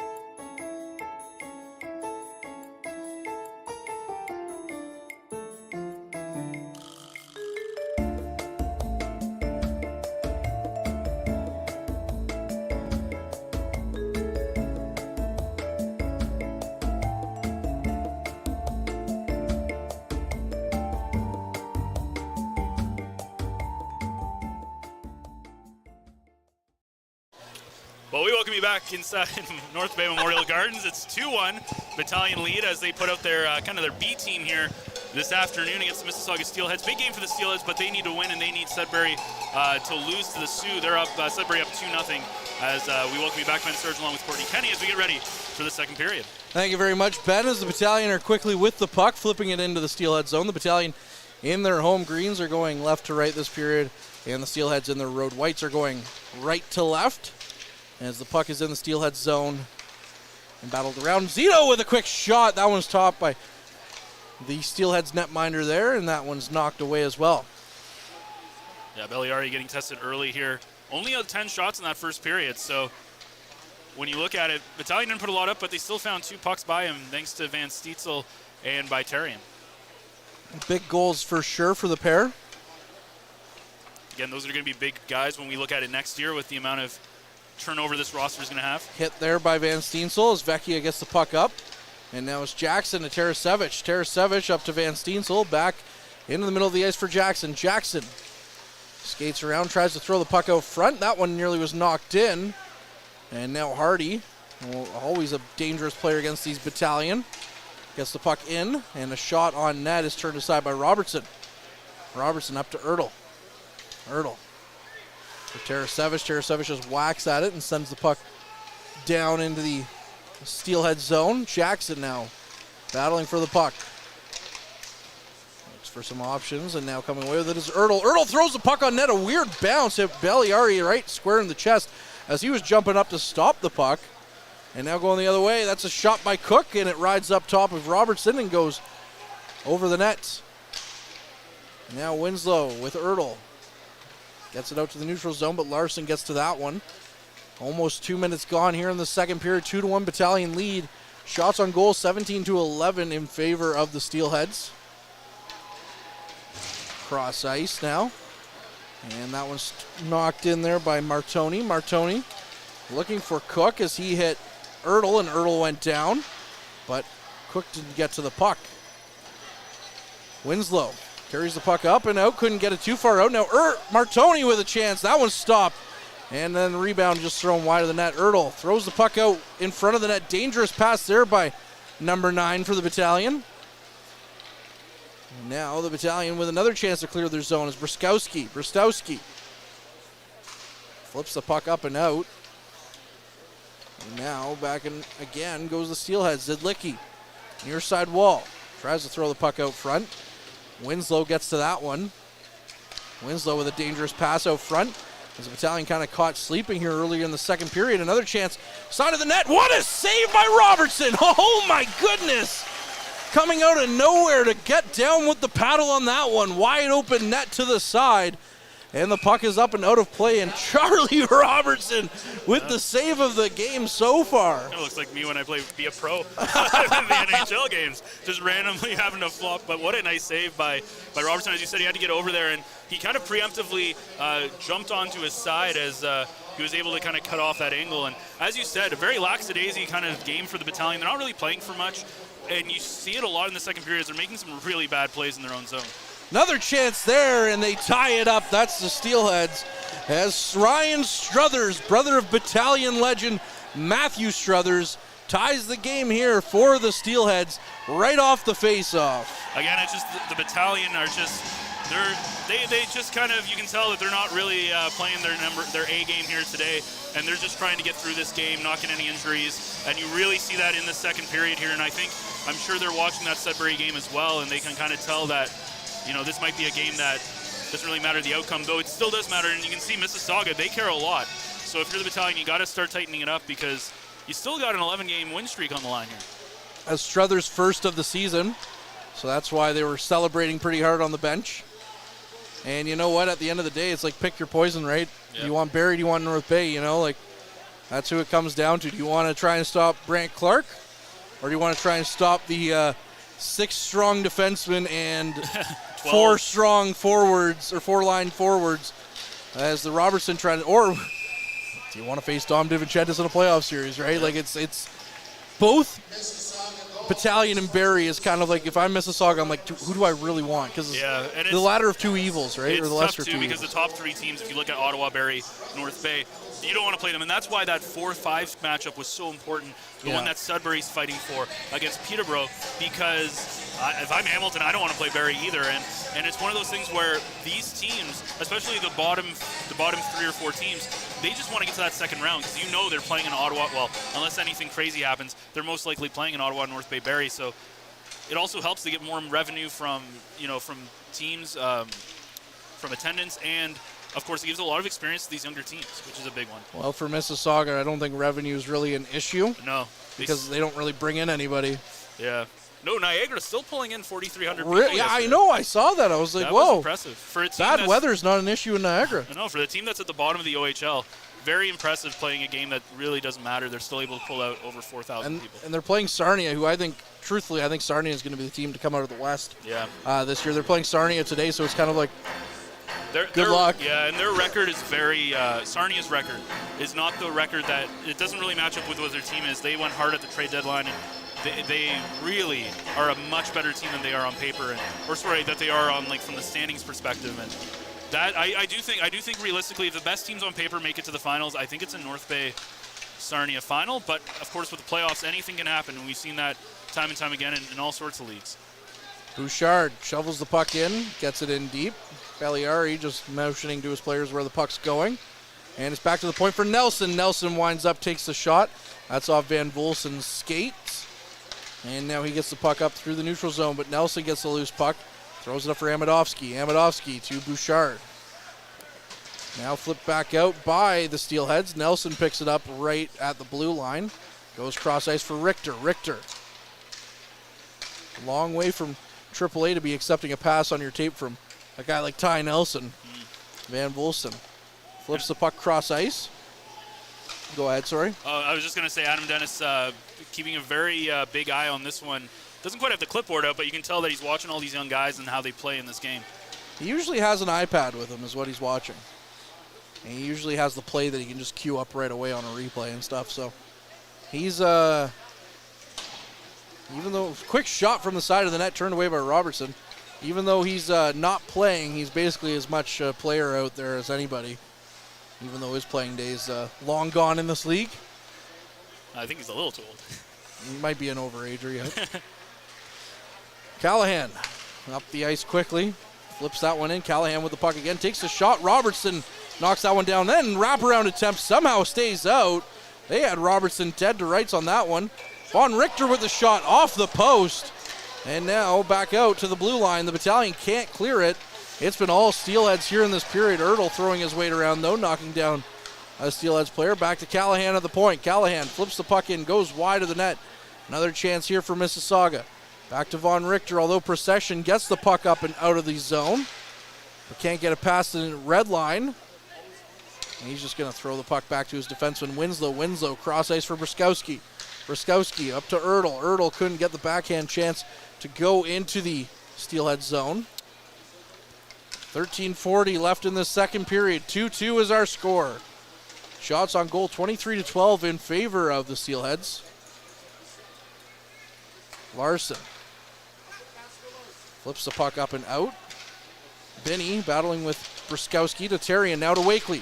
Wakely with some speed to Romani. Romani looking for Wakely. Puck hops over his stick, and now it's Harding with it. Going the other way, Mississauga to Binney. Binney couldn't get the puck past Turley. Turley in on a 2-on-1 with Wakely. Wakely to Romani. Oh, correct. Looking cross ice for Turley again. They couldn't get the pass to go through the blue paint as that one was turned aside by the Steelheads. Now Romani gains the puck back in the zone. Flips the puck in. Can't get that one past Larson, and Larson goes cross ice to Binney. Binney tries to clear it out of his zone. He does, stop by Turley. Turley flips it in for Terrian, and Terrian just sends the puck back into the Steelhead zone. Larson up to Zabeski. Zabeski loses it to Kennedy. Kennedy gets it up for Tarasevich. Tarasevich gains the zone. He tried to get around Larson, but couldn't. And now Lucan has the puck in front of the Steelheads bench over to Nelson. Nelson up ice quickly to Zito. Leaves it for Tarasevich, who just gives it back to Zito. Zito with the shot. Belliari with the save on that one. 12:24 remaining in the second period. 2-2 is our score. And again, as we talk about it, it seems like the kind of the main people are really not playing at 100% right now, which obviously makes sense as you don't want to get into an injury situation. It's kind of, again, as a very procedural game for the North Bay Battalion. And unfortunately for Charlie Robertson, who's been kind of left out to dry a couple of times in this game, as he's already 23 shots faced, almost double the shots versus North Bay's 12. Out front of the net, Battalion with a chance there with Tarasevich trying to knock it down with a stick, but the Steelheads get it down the ice to Robertson. Robertson flips the puck around, comes out front. Good chance there by the Steelheads. Puck knocked into the corner. Lucan chasing after it. Vecchia looking to walk out, gets it back to Schwint. Back to Hardy with another chance, and Robertson turns that one aside. Hardy with another chance, stopped by Robertson, and now we get some rough stuff in front of the net. But cooler heads prevail, both realizing, hey, we both have the playoffs coming up. No need to get hurt here. Yeah, and if you're Mississauga, if you're a Mississauga fan and you're watching this kind of game and you're saying, oh, maybe we have a chance. This is not the Battalion team that you're going to see game one of the playoffs. You can bet that as this is definitely, again, they're not playing the game that they can be playing, but it's also, again, they're just trying not to get hurt. They're not trying to get into anything crazy here, and again, they're not playing for anything. It doesn't matter. Especially with Sudbury leading right now, and I'm pretty sure even though they'd rather face the Steelheads in the first round, most likely, if you go around some guys around the team, but I don't think they really care if they play Sudbury or Mississauga. It's all just a stepping stone to the greater opportunity there, right? That's a save by Robertson there, so we'll get another stoppage here. And again, it's one of those situations where unless this team makes the OHL final, unless it gets the Memorial Cup, I think that's going to be something that they see as disappointing, because they've got to push through what they did last year, which was get swept in the conference finals. I don't really have the same feeling about any team this year. Gordon with a shot knocked away by Robertson as I did against Hamilton last year. They were just stacked. Mason McTavish, a quick chance out front, is fanned on, so the shot never got to Robertson. Just an update on the Sudbury game. 16:41 left in the second. It's still 2-0 Wolves over the Greyhounds. Sorry, Tom Parisi. Briskowski to Jackson. Jackson goes cross ice for Ertl. Ertl with some speed, gains the zone, takes the shot. And Belliari may have just got a piece of that one, but still missed the net. Jackson tried to feed it over to Amadovsky. Couldn't get the pass to go through the legs of the Steelheads. Over for Robertson. Robertson leaves it behind his net for Kennedy. Kennedy over for Winslow. Up to Richter. Richter gets a piece of that. No icing because Richter got the piece of that. And then Belliari plays the puck anyways. Dezot looks up ice for Von Richter. It was Richter going in on Von Richter. Looking for a hit.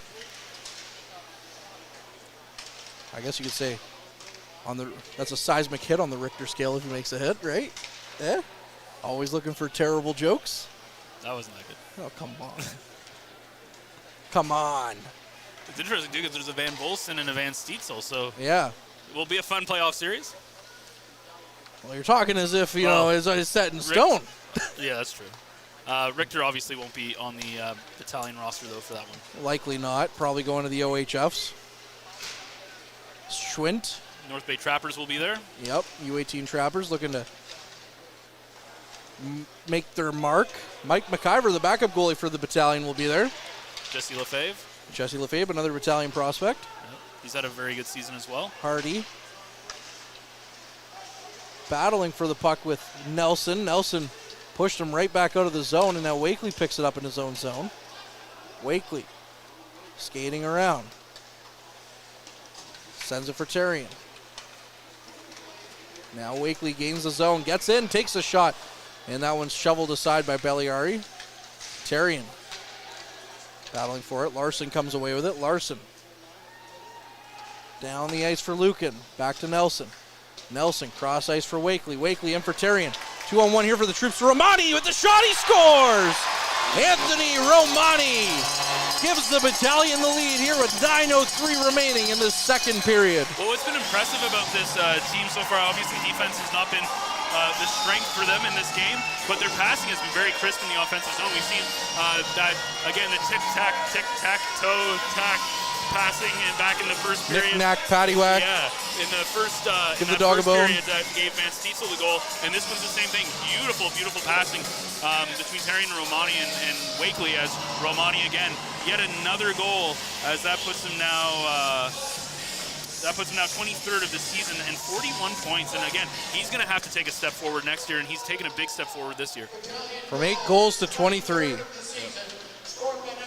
And most of those goals scored from February last year on. As he had 0 goals going into February last year. He's getting more power play time and more time on that top unit, or the top line, sorry. So he's getting big time minutes as well. Tarasevic in his own zone to Zito. Zito dipsy doodles around one Steelhead. Flips it up again for Tarasevic, but is quickly kicked aside by Mississauga for Martoni. Martoni for Van Volsen. Loses it to Winslow. Winslow up to Gordon. Gordon trying to get back into the Battalion zone. Stood up at the line. Martoni, though, gets to it. Martoni back to Gordon. Gordon flips the puck in deep. And Martoni with it. Martoni tries to take a sharp angle shot, hit off the side of the net. Tarasevic to Winslow. Back to Bruskowski, back to Winslow. Winslow looking up ice. Gets it out for Van Steensel. And now Zito gets possession. Zito in the offensive zone turns. Looks to go cross ice. Loses the puck quickly, though, to Gordon. And Gordon going down the ice. And the puck is in now for the Steelheads as a pass back from Zidlicki. Couldn't find his target. And now Van Steensel stops up in the neutral zone. Looks up for Turley. Turley throws the puck into the Steelheads zone and chases after it. Steelheads get to possession with it, though. That's Callahan. Callahan twisting and turning behind the net for Von Richter. Von Richter throws it around for Callahan. Procession comes in, tries to get a handle on it. And now it's Dezot going the other way. Back for Kennedy, though, to Turley. Ertl gains the zone, lost the handle on it to Dezot. Tried to give a diving chance to it. Now it's back to Jackson and Nelson. Nelson walks in, gets it over to Jackson, looking to set him up for a goal. And he just missed the pass on that. And now the puck back down to the Battalion zone with Kennedy chasing after it, but that'll go for icing. So that'll be 6:45 left in the second period and bring us to our mid-period timeout. So with that, we'll take a quick break here, and we'll hear from Derek Lindemann on the other side of this. This period is brought to you by Canada Alumni Perks. Get information on special events and news or access the Alumni Job Portal. Visit canadacollege.ca/perks for more information. Derek, nice video there as well for Avery Winslow, who of course we know has seen most of his Battalion tenure marred by injury, but he's been effective when on the ice. How's it going between the benches now that the score is 3-2? Things were a little on the slum side to start this period, as Mississauga spent a lot of time in the North Bay Battalion end, but that last goal by Romani really waked up the bench. You can really see them coming to life. And you know what? The nice thing I really like is how the players all pay attention when the overager videos are up there on the screen and really saluting those overage players. As we just seen the latest video, Avery Winslow. You know what? I think he's having one good game today for the Battalion, especially defensively, saving one of those goals that was creeping in behind Robertson there in the first period. Avery Winslow for sure having a good game, Derek. And Derek, Ryan Struthers with the goal here to tie the game briefly, you know, brother of Matt Struthers, letting out a big woo as the bench goes by, his first of the season. Any reaction on there from you and from the Battalion bench? No reaction for me, and you know what? I got to give it to Mr. Martineau again, calling that one there for Struthers, and I was hoping not to bring that one up. Well, we'll have to make sure that Mr. Martineau's head gets kept in check. Again, it's pretty amazing that he can even fit down there between the benches. Derek, we'll hear from you again, of course, as the game goes on, as the play's back underway with Ertl in the offensive zone, flips the puck in. As now something was funny was said down there. Zidlicki up the ice, flips the puck in. Back for Robertson. Robertson loses it, though, and Nelson picks it up. Nelson sets up behind his net. Goes for a skate briefly, gets it to Jackson. Back to Nelson. Nelson gains the zone, leaves it for Procession. Procession twists and turns. Throws the puck in deep, can't get it past Larson. Larson up ice quickly for Vecchia. Stood up there by Nelson. And Vecchia may have just avoided a dangerous hit there, but he still got a good chunk of it from the Mack truck number 24, Ty Nelson. Hardy. Cross ice. Puck's going to come in on Robertson, who's going to play the puck and just cover it up with Vecchia running in on him with 5:28 left in the second period. Well, we're going to have an interesting episode of the Frontline this week, as we have a really nice guest. If you want to say who our guest will be this week. Yeah, looking forward to it. It'll be Colton Point from the Dallas Stars draft pick at one point, and a gold medalist with the under 20 World Junior team, backing up Carter Hart. Yeah, he's in town, so we get a chance to talk to him in person, which will be Yep. awesome. And we might even have we're trying to get a special episode of the Voodoos as well later that week as well. Yeah, we'll hear from hopefully head coach Peter Goulet. We were supposed to hear from him last week, but guy was a little sick, apparently really sick, to the point where he might have needed medical attention. But going up north, it sounds like with going up north with the Voodoos in that victory for Hearst. And, of course, the Battalion giving a nice salute to a heavenly birthday to Jack Lyons, who, of course, passed away last year at 17, just turning 18 this year. So, and, of course, a birthday wish to Ryan Houlihan, who's turning 38, and Paul Christopoulos, who is 20, of course, although you can find the Paul Christopoulos one on our social medias. Yeah, you talk about also going back to that the Voodoo ones. Hopefully, I think we're supposed to record that Thursday. Hopefully, that'll be after they swept Hearst in the first round, as they won the first game, and they're going to try to go. If they can at least get 2 from Hearst, that would be huge, but it's going to be a good series. Well, I had a feeling when we talk about in that episode as the puck's out of play. Also, happy birthday to Alex Lucan and Ty Nelson, who we talked about happy birthday on the podcast with him. Yep. That was really fortunate. I happened to read that on his hockey card. But yeah, anyways, big one there. Hopefully for the Voodoos. I say that in the NOJHL preview episode that if they can win one in Hearst, I like their chances of winning that series as a shot goes cross ice, and win one they did 8-4. Probably not the way that you would have hoped that they would have won. They were in control 5-1 leading in that third period and ended up winning 8-4. So as we've seen Hearst even in Powassan, that game that you were at, Hearst really fought back in the third period there too. Yeah, but a win is a win in the playoffs. That's all that matters. Yep. Richter can't get the puck too far down the ice as Larson picks it back up.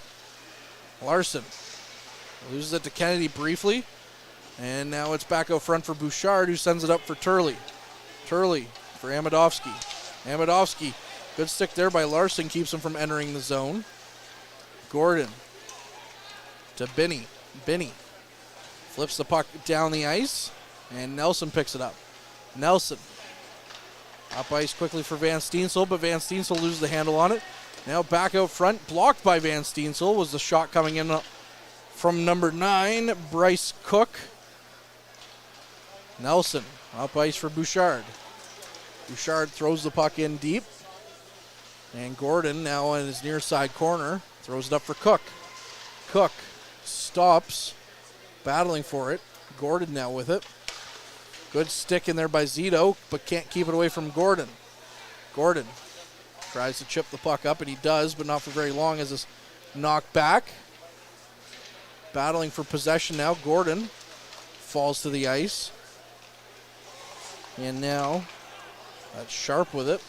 Gets it up ice quickly. 3.5 minutes left in the second period. 3-2 Battalion lead. Lucan with the puck to Nelson.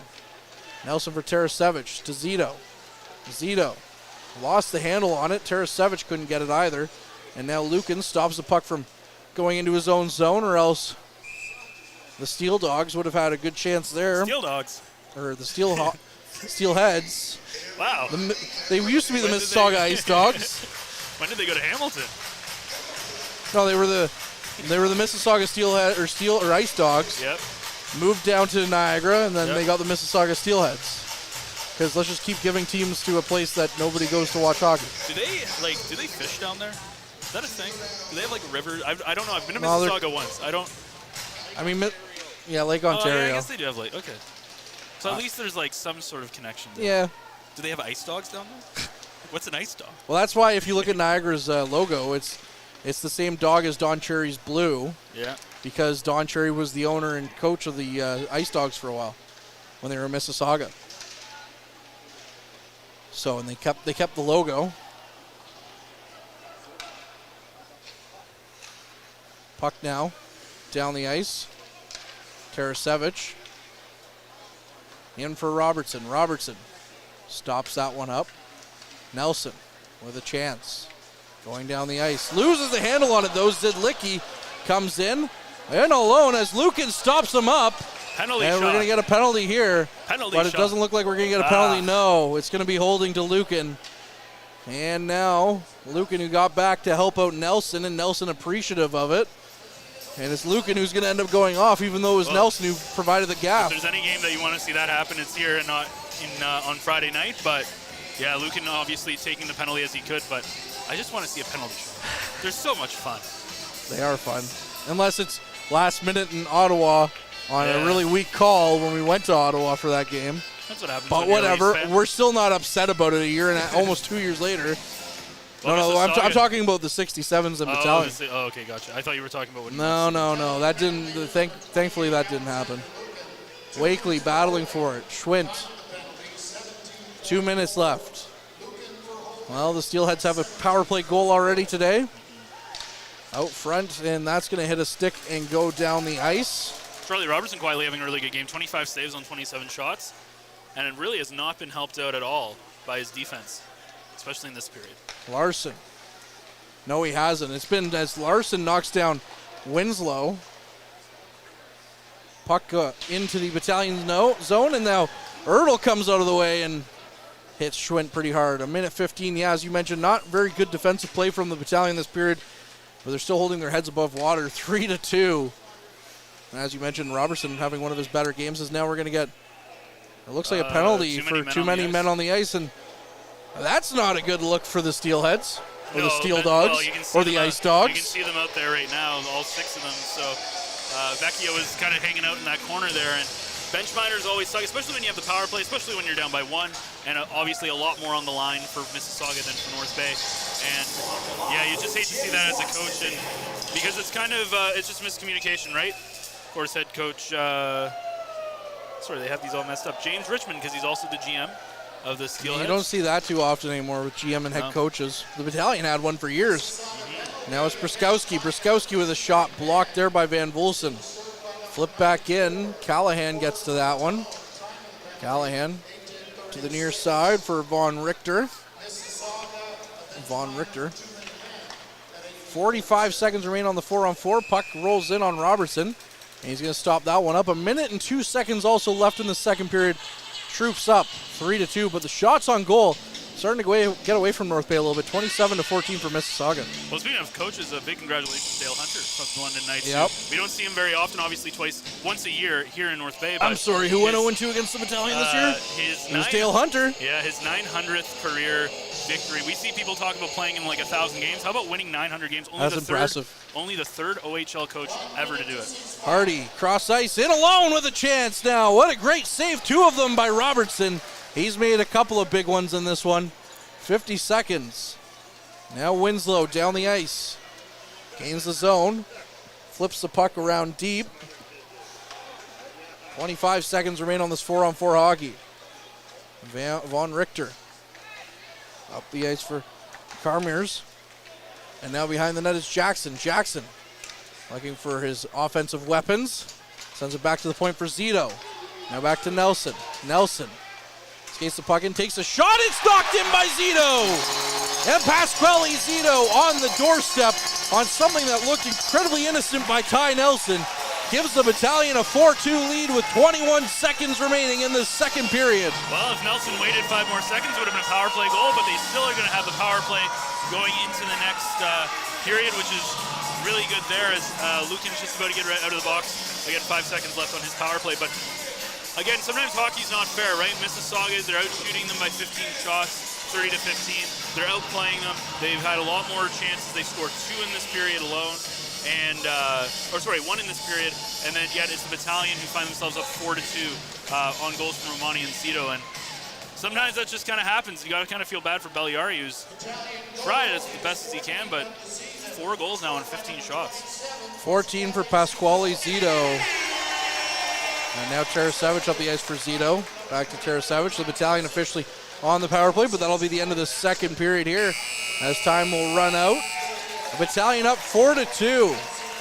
Shots are literally doubled by the Steelheads, 30-15 right now. But the score, where it matters, is doubled for the Battalion, 4-2. And after the Steelheads battled back to tie it up, all Battalion in the offensive zone ever since. So good to see for sure, Ben. But with that being said, we're going to welcome back Derek Lindemann on the other side of this. He's Ben Sargent, I'm Courtney Kenny. And that's 40 minutes of hockey here on the front line. Average Joe's Eatery and Patio Bar is North Bay's only year-round lakefront restaurant. On the shores of beautiful Trout Lake, we have been serving delicious food and stunning views since 1999. Indulge in one of our delicious menu items or simply sit with a cocktail in hand and watch the beauty of Trout Lake before your eyes. Check us out online at averagejoes.net or visit us in person at 3501 Trout Lake Road, North Bay. As a Canadore College alumni, you have access to perks. Canadore Alumni Perks. This is a lifetime membership that includes special access to great offers, opportunities to get involved, and so much more. Graduates can access discounts and special offers from businesses and hotels locally, across Canada, and internationally. Get information on special events and news, or access the alumni job portal. Keep in touch with Canadore's alumni office. Visit canadorecollege.ca/perks. Great things happen here. You rely on your vehicle to take you to the places that matter most to you. So bring your vehicle to the team you can rely on to keep it running at its best. Dave's Automotive Services. Whether you're getting your car or truck ready for the season with a tire change, making sure you're safe on the road with an inspection and certification, or doing your due diligence to keep your vehicle in tip-top shape with regular maintenance, Dave's Automotive Services has you covered. Expert troubleshooting, quality repairs, and time-efficient labor are the 3 stars of service you can expect when you bring your car or truck to Dave's Automotive Services at 411 Airport Road. Call 705-478-5544 and book your appointment today. The Frontline Podcast, Season 3. Courtney Kenny, Matthew Sucrum, Derek Lindemann, Bob Coles, and Ben Long bring you closer to your favorite teams like never before. Covering everything to do with hockey in the North Bay area, exclusive interviews with the North Bay Battalion staff and players, expert analysis on the OHL, NOJHL, and more, keeping you up to date on all things Voodoos, Trappers, Lakers, and more. It's a new season, it's a new adventure. The Frontline Podcast Season 3. Available wherever you download your favorite podcasts. Tonight's broadcast is brought to you by Average Joe's Eatery. Average Joe's, where we want your experience here to be a happy one. 3501 Trout Lake Road. And welcome back inside Memorial Gardens, where after 40 minutes of play, it's the North Bay Battalion leading the Mississauga Steelheads by a score of 4-2. Let's take a look at the scoring ledger for that second period, as the Battalion went into it with a 2-1 lead, but Ryan Struthers, with his first of the year, tied things up for the Steelheads at 2:58, and that, like I said, Struthers' first goal of the season, becoming unassisted. And then the Battalion retook the lead. Anthony Romani with his 23rd of the season from Jacob Tarian and Dallin Wakely at 10:57, before Pasquale Zito tapping in the pass from Ty Nelson for his 14th of the season, also from Kyle Jackson at 19:38, to restore that 2-goal lead as they enter the mid-period break. 2 more penalties to talk about in that second period, 1 for each team. First off, Alexander Lucan went off for a holding at 17:44, and then at 18:36, the Steelheads taking a too-many-men penalty. That one was served by Porter Marton. Shots on goal after 2 periods, the Steelheads with 14 shots in that middle frame for a game total of 30. Meanwhile, the Battalion only getting 5 shots in that period for a total of 15. Looking around the OHL this afternoon, 2 other games on tap currently, as first off in Niagara, it's the Sarnia Sting flexing their muscle as they have a 7-3 lead late in the second period over the Ice Dogs. And the other game up in the Sioux this afternoon with a little bit of playoff implications for the North Bay Battalion, it's the Sudbury Wolves with a 4-2 lead now late in that second period. 3 other games will be in the OHL tonight as they conclude the regular season portion of the schedule. First off, in Saginaw tonight, the Spirit host the Owen Sound Attack. 5:30 start there in Saginaw, and then at 6 o'clock, the London Knights will play host to the Kitchener Rangers. And last but not least, it's the Kingston Frontenacs take the trip into Oshawa to take on the Generals, a 6:05 start in Oshawa. One other podcast being dropped this week by the Frontline featured Caden Long and Daniel Duracolo of the Powassan Voodoos. And in this episode, in this little tidbit, you'll hear Daniel and Caden talk about their least and favorite rinks to play on in the Northern Ontario Junior Hockey Loop. And let's hear a little bit of that interview now. The Frontline starts now. So playing your first year in the Noj, where would be your favorite and least favorite places to play so far? That's a tough question. Our first game of the year, Elliott Lake, probably my least favorite. Yeah? Yeah, it was just dark. it wasn't a place you wanted to be. I've heard playing bad hockey. things about Elliott Lake. I don't want to go too far into detail and kind of just rip on Elliott Lake, but yeah, it was just dark. It was an interesting arena. Yeah. The boards are cross ice, like they're not. The benches are on different sides of the ice, which kind of messes you up too.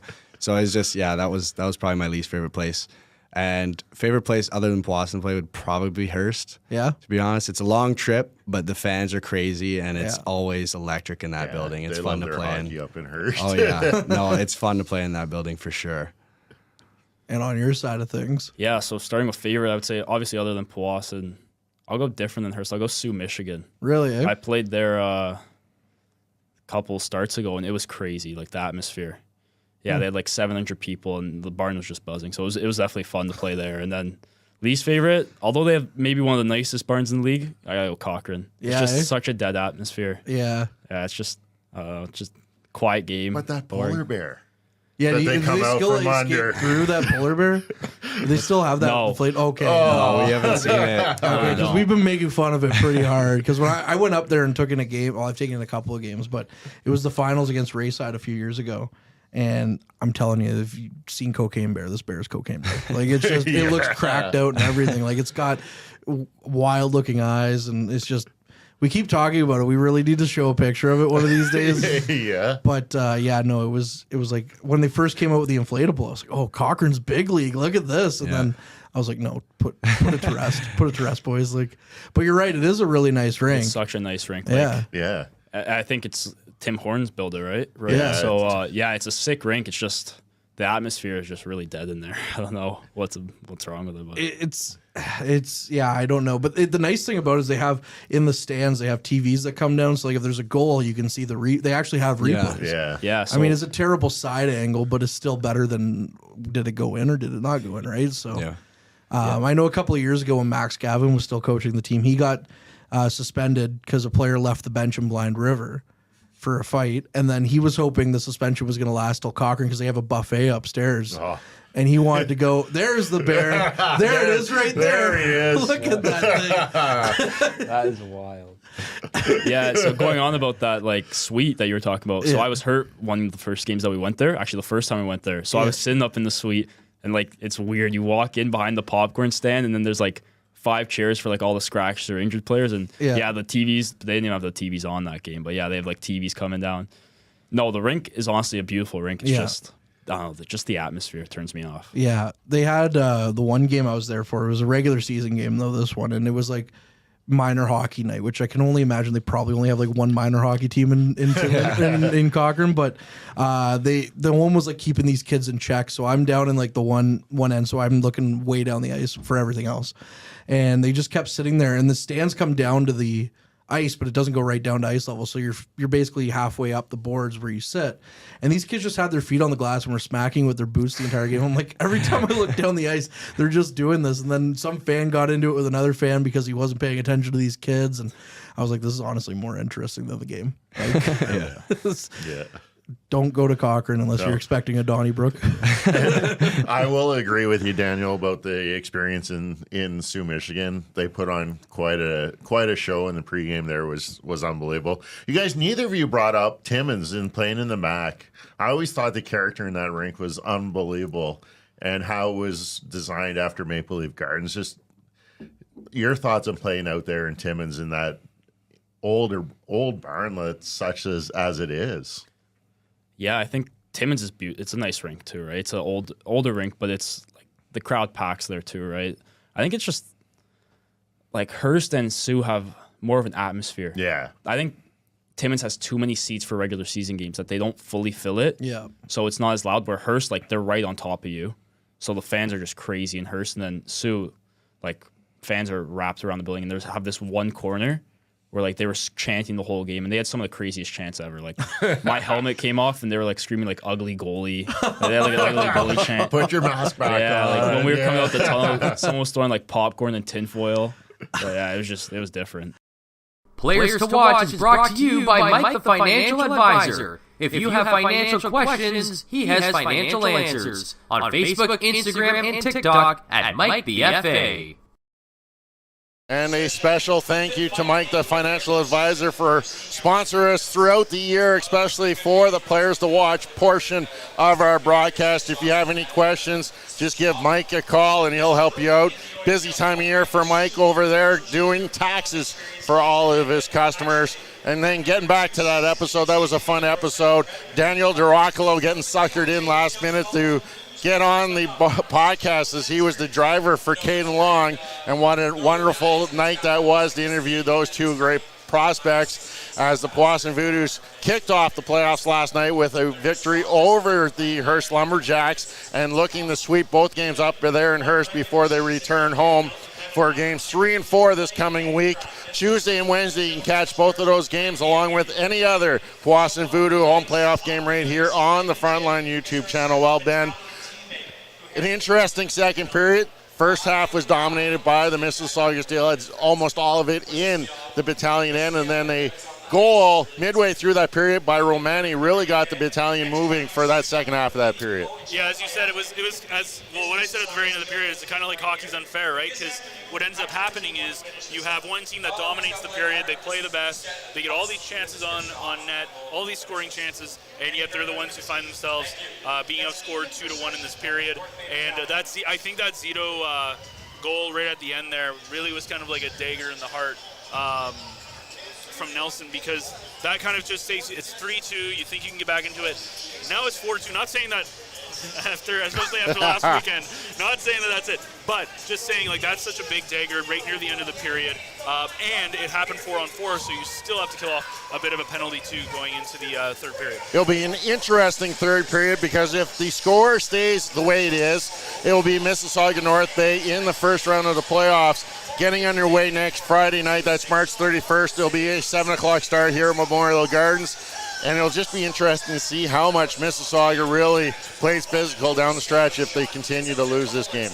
Yeah, it's going to be interesting too because, again, they're playing for a lot because if you look at that Sudbury Sioux game, it's getting a little interesting, right? So I don't expect Mississauga to really I don't expect Mississauga, I believe, as we get an update, it's 4-2. Still 4-2. Still 4-2 Sudbury. So it was a little bit closer when we went to commercial. When we went to the intermission, it was 3-2. But things are starting to get a little bit more interesting. But as you said, for the Mississauga Steelheads, they could get chippy. They could get, maybe not the best game. And I honestly do not expect guys like Ertl and Jackson and Wakely and those guys to get a lot of minutes, and Nelson to get a lot of minutes in this third period. I don't think there's really a need for it. And again, you want to give these young guys a chance to play who don't play a lot, and you want to keep guys healthy. That's so critical going into Friday's game. Yeah, so critical for both teams. But the two prospects that have been suiting up the last couple of games for the North Bay Battalion in Dylan Richter and Liam Amadovsky have looked good out there, really fitted into the system, and they don't look out of place at all. I do think that they played well, and Brett Bouchard, you got to give him a lot of credit. Like he, especially right in that stretch kind of near the beginning of February when he was getting a few games in a row, he played a pretty solid game there as well with Procession and Tarian, and I think that right now as a center spot, I think that kind of, you call it the rookie line, it's playing really well, I think, in this game. I think they've played with the most amount of heart. You can tell that they want to go out there and impress, and Amadovsky's had a couple of chances on the net. He hasn't too many shots, but he's had a couple of good drives to the net, and I'd love to see one of those guys pot a goal here in the third.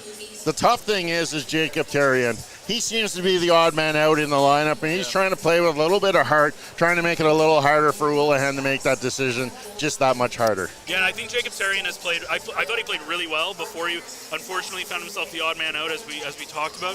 But I think what he's doing is he's playing for his minutes next year.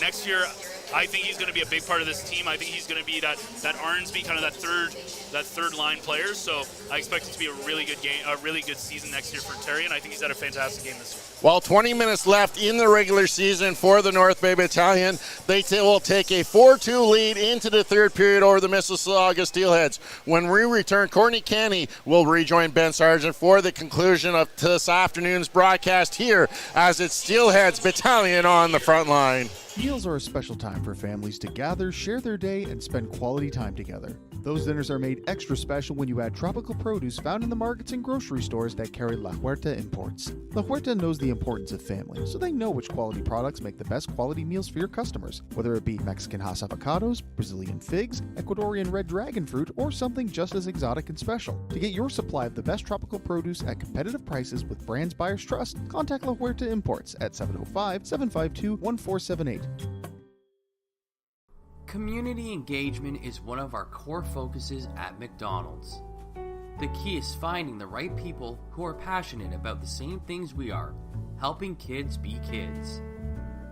McDonald's proudly supports local organizations such as the North Bay Regional Health Center Foundation, Big Brothers Big Sisters, One Kids Place, the Children's Aid Society, and Ronald McDonald House Charities. Stop by McDonald's on 1500 Fisher Street, North Bay, to see how we can serve you and the community every day. Hey there, I'm Mike the Financial Advisor. When you strip it down to its core and you take away all the industry jargon, I help people solve financial concerns. So if you're concerned that you'll never save enough to retire comfortably, or that your kid is going to graduate post-secondary $40,000 in debt, or maybe even that life is going to take a really unfortunate sideways turn and somebody is going to have to open a GoFundMe page for you and your family, I can help you prevent all of those things from happening. If you want to see how, you can find me on Facebook, Instagram, and TikTok. Just do a search for Mike the Financial Advisor. You should find me.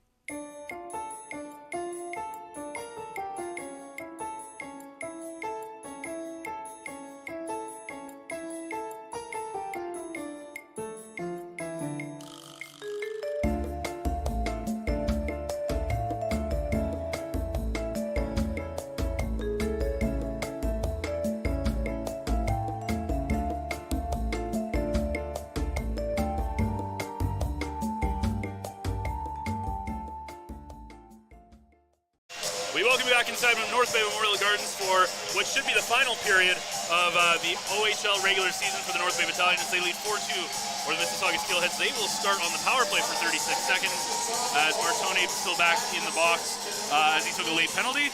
And myself, Ben Sargent, alongside with Courtney Kenny, as we hope to finish this off on a strong suit. And hopefully the Battalion will go into the playoffs against the Steelheads with an 11-game win streak. Could you imagine winning? I mean, your confidence has to be sky high. You've won 10 in a row right now. You're going to win. If you win this one, 11 in a row. Yep. And now you're going into the playoffs playing this team that you sat a lot of your stars for.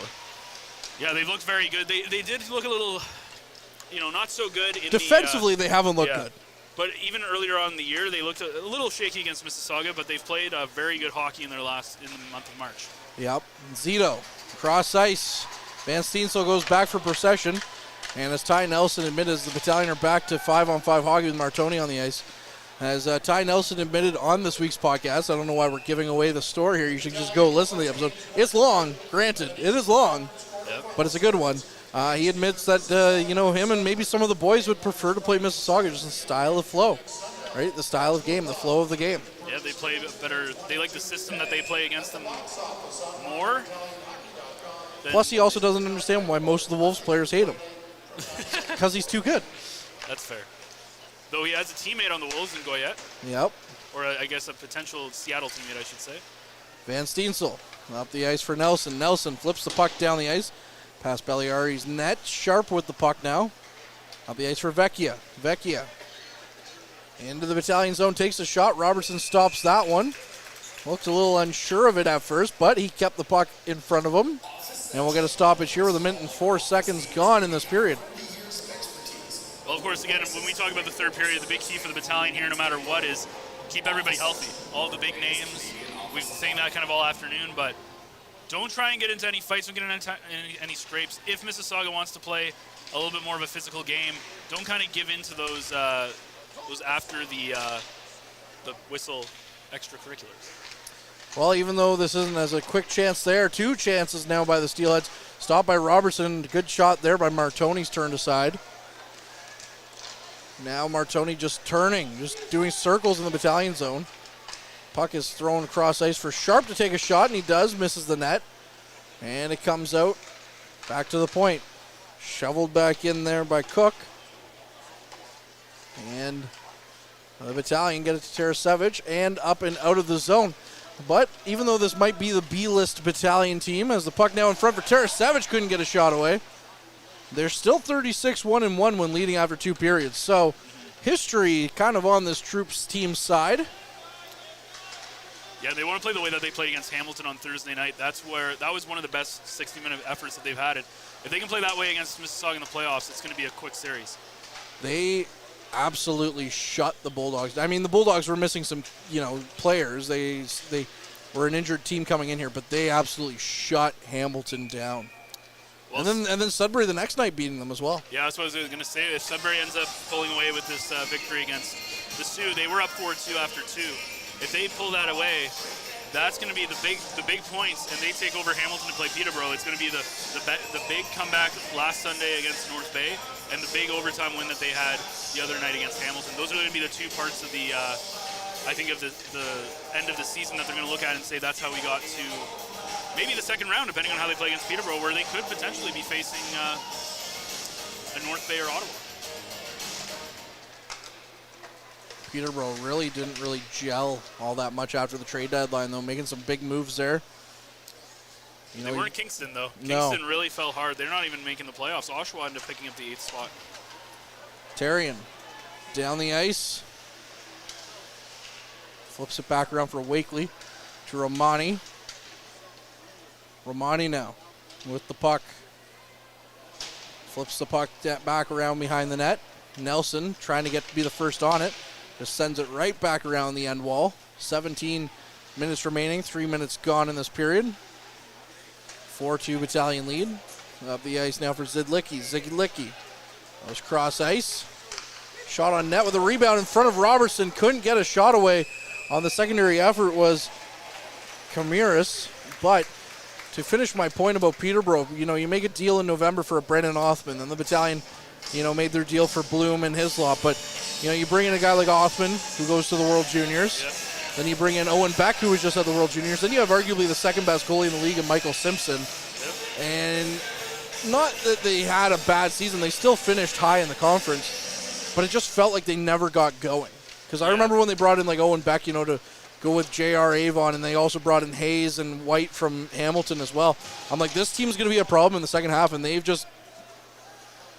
But those are the teams that are dangerous, I think, going to the playoffs because they quite haven't hit their potential. Yeah. That's a good point. Bouchard in for Richter. Richter couldn't get a pass. Now up front for Bouchard. Hamadovsky looking for his second point in as many games in the OHL. Passed it out front to Bouchard, but Belliari turns that one aside. Well, we talked about this team, this line, the kind of the rookie line, and they've had a pretty impressive afternoon. They've kind of been all over the ice, and they've made some good offensive plays. And as you said, Hamadovsky very close to picking up his first career assist, second career point. And Bouchard getting some really good time, looking for his second. He's got 1 point on the year, 1 goal in 20 games. Yeah. I believe that was back in January he got that goal. He got the goal recently, actually. I think it was against London, if I might be mistaken. Maybe it's not London, but it was recently. Van Stiesel with a sharp angled shot turned aside by Belliari. Now behind the net again. That's Gordon with the puck. Vecchia flips the puck down for Winslow. As now we're going to get a stoppage here. 16:05 remaining in this third period. Battalion up 4-2, but Charlie Robertson's looked amazing in net so far this game. 34 shots against, 32 saves, and 16 shots against for the Battalion. So Charlie Robertson definitely holding his ground in this one. As things get interesting here in this third period with just under 4 minutes gone. Bouchard's goal, February 5th against Kingston.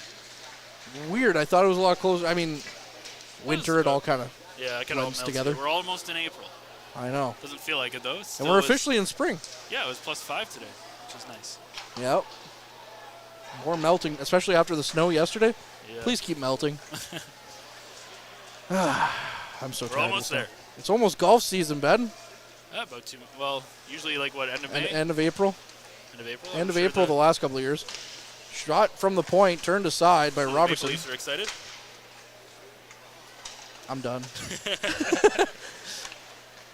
That doesn't mean it's golf season for the Battalion yet, of course. No, hopefully it won't be until, I don't even know when the Memorial Cup is. I think it's in the end of May, isn't it? I'm excited to go golf. Yeah, end of or early June Early too. June, yeah. I'm excited to go golfing with Ty Nelson because apparently he's not that good, and I'm not that good. So Ertl with the shot, turned away by Belliari. Yeah, he did talk about that. He said, who did he say? There was somebody he said that was like a really good golfer. Wakely. It was Wakely, that's right. We're talking about Dallin Wakely. And said he was a really, really good golfer. And Guy, when he hits his drives, yeah, bombs it down the fairway. Yeah. It could be 500 yards, and he's like within 100 yards. It's wild. Yeah, it's pretty impressive. Speaking of Wakely, he's going to be taking the face off here. Yeah. Back out front. Quick shot there by Romani. Turned aside. 5 minutes remain, or 15 minutes remain, I should say, in this third period. In a game that will determine who the Battalion face off against in the first round, looking like the Steelheads team. Now up front, Callahan with a shot. Rebound chance. They couldn't get a secondary shot away as Robertson was down and out. Battalion playing stronger defensively here in this third period so far. They played in that second period. Callahan out front. Another chance there. Passed away. That was Cook that had the shot or chance at the top of the blue paint. Thrown across ice now and gloved down by Robertson by Von Richter's shot. And Charlie putting on a clinic here in this game. I don't remember if it was you or Derek said it, but about tracking pucks. I don't know if that rings a bell, but either way, one of you guys said something about how well he's tracking pucks in this game, and that's a great example as he's able to track that all the way across the blue paint there, and it's just absolutely squared up. It's something that, in my opinion, Dom does so well is how he squares up the puck, and I think Robertson's taken a page out of his book, and you can see it already, 37 shots, 35 saves. Richter has Amadovsky out front in his pass, just out of the reach of Amadovsky. Amadovsky again looking dangerous in this game. Richter with some speed as well. Amadovsky's got speed to burn as well for this Battalion team. As the puck is down the ice, no icing on that one though. Sharp sends it back around. 14 minutes remain here between the Battalion and its 8 with the Steelheads, who ironically they're playing right now. This is like the feeling out phase where it's like, do you wanna go out for dinner? I guess. Maybe not. Maybe. And then, after 4 dates, the Battalion probably just ghosts you anyways, so. Bring out the brooms, hopefully. Not that we're jinxing it, but. Sharp. Well, I hope so. The Battalion played a tough Ottawa 67s team in the first round last year. Vecchia takes the shot, kicked aside by Robertson. And outside of game 1, every game was determined by 1 goal, and the Battalion won all 4 of them. That series could have gone 6 games, 7 games with the way Ottawa was playing that first round. Harding in deep for Schwint. Another chance turned aside as Vecchia just missed the net. Back to the point. Gloved down by Robertson again. And I think we're seeing Charlie Robertson these past couple of games play, actually this past month on this winning streak, play his best hockey of the season. Yeah, and again, it's going to be an interesting question for Adam Dennis because you have to say, you still have Dom at least for 1 year. Very unlikely you're going to have him for his OA year. And if you look at Adam Dennis, you have to say, who's my future goaltender? Is it Charlie Robertson? Is it Mike McIver? And you kind of have to ask yourself, what are we going to do kind of in this off season? Do we want to kind of go with both? Or are we going to try? Larson up front for Harding. Another big save there by Robertson. And Robertson, by the save, is making that question a little bit tougher. Yeah. But just to finish my thought, again, it's just going to come down to, do you think Robertson's the goaltender of the future? Yeah. Is he going to be the guy who's going to take it over from Dom? Or do you sell, he's relatively high in terms of what you can get for him, and maybe go with Mike McIver, who's a little, I think they're the same age. Or McIver's a year younger. Yeah. So he's 2 years younger than Dom. So you get a which might help him. Yeah. But we'll see. That's going to be an off-season question. But overall, you got to be happy with how Charlie's played, especially considering he had a slump back in the beginning of the year. Cross ice for Larson. Larson flips the puck in. Stopped in by Hardy. Hardy with a shot high and over the net. And now Bruskowski finds the loose puck. Gets it to Zito. Up for Van Steensel. Van Steensel on a 2-on-1 with Procession in his pass. Can't find number 21. Procession keeps the puck in. Goes for a skate. Back to the point for Bruskowski with a shot. Turned away as Vecchia blocked that. Back to the point for Winslow. Winslow throws that one on net. Belliari turns that one aside. 12:20 left in the third period. Either way, we talk about how this is likely the Battalion's last season of this core's window, right? We talk about that, but a guy like Robertson or a guy like McIver, you go into the offseason, that can bring back a really good player that can jumpstart you next year as well. Yeah, and they're in kind of a weird spot where they still have guys like, they're still going to have the Nelsons, the Wakelys, the Romanis. It's not like they're going to be a gutted team. No. It's just that if you can get something, and that's the question, it's going to be interesting. What does Adam Dennis want to do? Does he want to go for it again next year, or does he want to try to rebuild and set himself up for the future? And this is going to be a very, very, I think, the most interesting offseason he's going to have as a GM, I think, in the next few years. Well, depending on how quickly he can kind of retool this team will determine a lot of what I think his next job will be in hockey. Because, of course, we don't want to lose Adam Dennis, but you got to think with the way he's turned this team around in such a short amount of time, he's not long for North Bay. Chance on net, blocked aside by Robertson. Rebound cleared out from in front of the net and sent down the ice, and the Steelheads officially have 42 shots. So Robertson's made 40 saves in this game. You got to give a lot of credit to Ryan Ulan, who's obviously come in for Stan, and in kind of his, he's still kind of newer at being a head coach, and he's done a fantastic job with his team. Jackson battling for the puck, lost it though, and now it comes back to him, but can't keep the puck into the Battalion's or the Steelhead zone for long. Lukin, cross ice for Nelson. Nelson flips the puck up for Tarasevic, knocked off his stick and over to Ertl. Ertl faked out a few Steelheads, and now he goes down the ice. Gets in, couldn't get a shot away though, as now it's into the corner. Ertl to Jackson. Far side corner for Cook. 10:55 remain here in this third period. 4-2 Battalion lead. Shots on goal 42-19. As the puck is down the ice for an icing. So the Battalion are going to get an offensive zone draw here in this third period.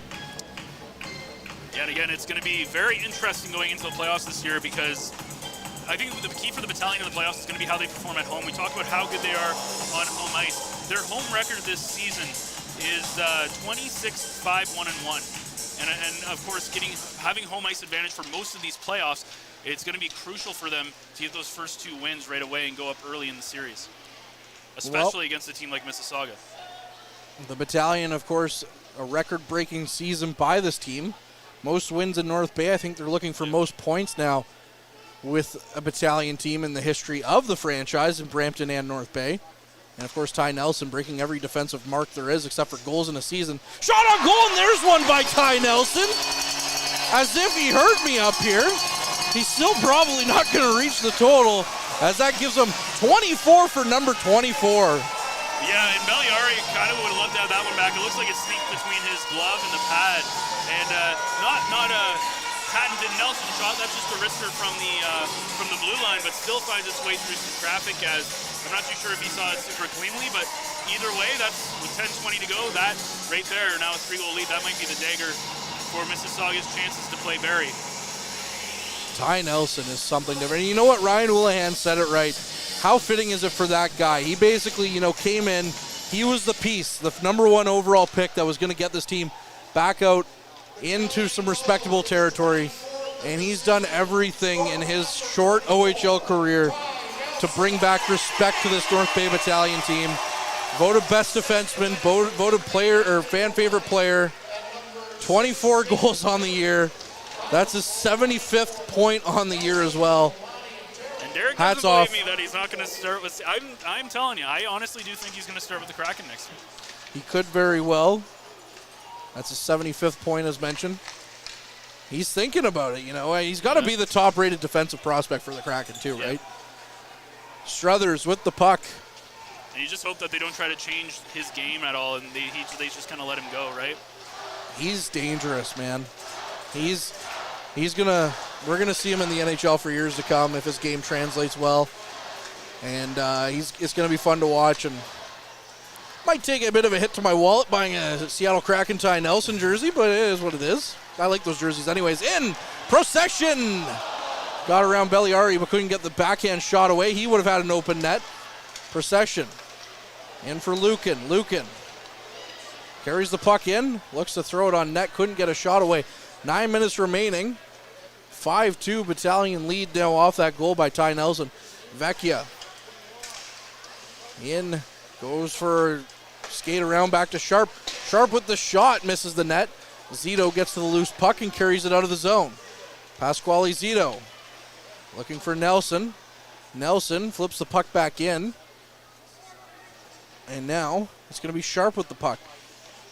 Sharp down the ice for Lucan. Lucan picks it up in his own zone. Sends it up ice for Ertl. Ertl stopped up at his blue line. Hits Zidlicki. Gives him a couple of whacks. And now it's down for Jackson. Jackson dances into the Steelheads zone. Gets hit though. And now turned away for Zidlicki. Up for Turley in the Battalion zone. And now Jackson gains the offensive zone. Takes a shot off the helmet of Belliari and turned away to Ertl. Ertl walks in, takes a shot well over the net. And now Tarasevic shovels it back in for Ertl. Ertl's pass missed him and went around for Jackson, but Jackson wasn't there. And now over for Kennedy, who shovels it back in for Jackson. Jackson cross ice for Turley. Turley over for Tarasevic. Tarasevic backhands it in for Ertl. Ertl in the near side corner in the Steelhead zone. Comes away with the puck out front for Jackson. Shot on goal. Gordon may have got a piece of it as it missed the net. Back to Ertl on the far side. Ertl cross ice for Tarasevic, who wound up, took the shot, and it just bounced out of position and out of the path of the net. Tarasevic now in deep for Jackson, and Jackson just put it wide of the net. 7 minutes remaining in this third period. Derek Lindeman's had his hand up on his phone for a while now, waiting for it, as we're finally going to get an icing call here, which will bring us to our mid-period break with just under 7 minutes gone. And on the other side of this, we'll hear more from Derek Lindeman. This period is brought to you by Canada Alumni Perks. Get information on special events and news, or access the alumni job portal. Visit canadacollege.ca/perks for more information. Tonight's 3 Stars is brought to you by Dave's Automotive Services, 411 Airport Road in North Bay. Expert troubleshooting, quality repairs, and time-efficient labor are the 3 stars of service you can expect from Dave's. And we welcome you back as a nice video tribute is on the board for Kyle Jackson, one of the longest tenured, if not the longest tenured, North Bay Battalion player here in green today, as we welcome Derek Lindeman into the between the benches here with Tom Martineau. How big's Tom's head now here after a couple of things? Here's Kyle Jackson gets a nice applause here from the 7th man. Yeah, great tribute to all the overagers this afternoon. Last one, Kyle Jackson, really liked the way he developed through the system as he came up as a rookie, played some time, and then also with the Ottawa Senators of the CCHL. You can just see how after that 5th goal, that Nelson goal, the mood on the Mississauga Steelheads bench is kind of slumped, knowing that they're going to have to probably make that trip back up here for games 1 and 2 on Friday and Sunday of next week.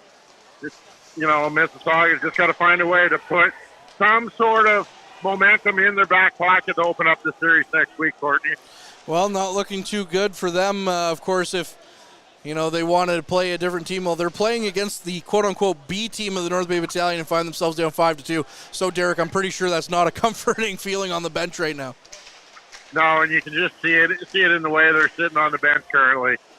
All right, Derek, we'll hear from you again with our social medias after the game with head coach Ryan Houlihan and all that fun stuff.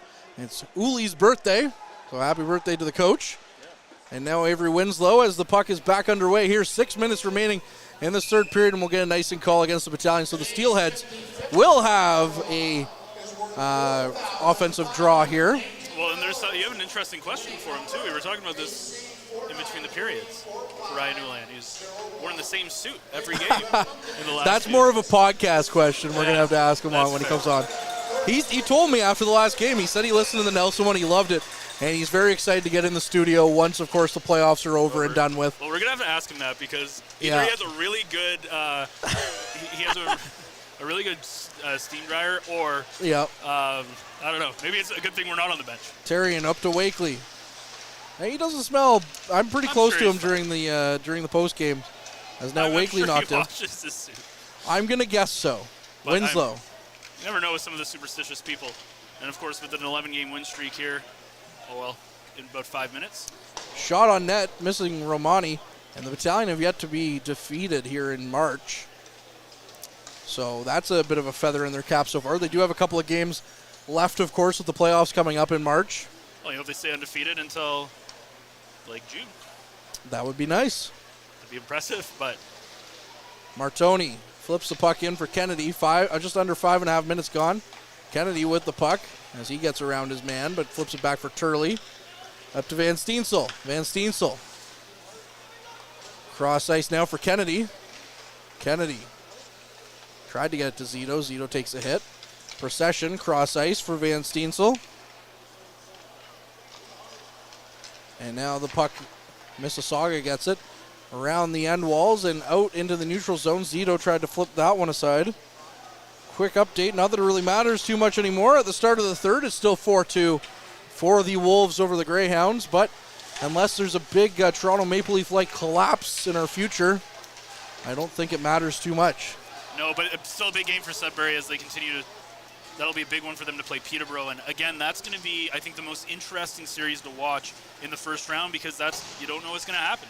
And I think it's pretty easy to say North Bay, Ottawa, and Barrie. Not that they're guaranteed to win, but they're in a pretty good spot to advance. Vecchia up to Ertl. What's also interesting about that, of course, is Chase Stillman and Alex Ferran on the Wolves. Chase Stillman with the Peterborough Petes traded for one another. Yeah. Chase Stillman started his OHL career with the Wolves when his dad, Corey Stillman, was still a coach with the Wolves. So, bit of an interesting one there. I'm sure the Wolves are going to want to get him back a little bit and make something happen there. And you know what? That series could go either way, really. Yeah. Vecchia. Shot on net. Robertson stops that one up. I do think that Hamilton-Barrie one could be the wild card out of the start, though, because Hamilton's a very good team, though they have been on a bit of a, very good for being in that kind of bottom part of the standings, but they did not have a good ending to their season either. Hamilton, looking not the team that they were last year, of course, still a sneaky dangerous team, and of course they're going to be motivated not to close the doors on the First Ontario Centre just yet, before they move to Brantford for the next few seasons. As the shot comes in, Robertson gloves that one down. Yeah, and they were on a bit of a road trip as well as to finish out the season as they kind of started that, and very similar to how London was kicked out of their own arena the prior. We also caught them. I believe they were on something like a 6-game road trip. 8-game road trip. Yeah. So that'll be big. And again, if you look at the Steelheads, they've got to be pretty deflated coming into this first round as well because they were the 4th, 5th ranked team, and they just couldn't get anything going. They lost their last 3 games, and it really ended up hurting them. Von Richter, cross ice to Coughlin, or Callahan. Looking back for Callahan, but it gets back to Von Richter. He couldn't get the shot away as Terrian was down ready to block that one.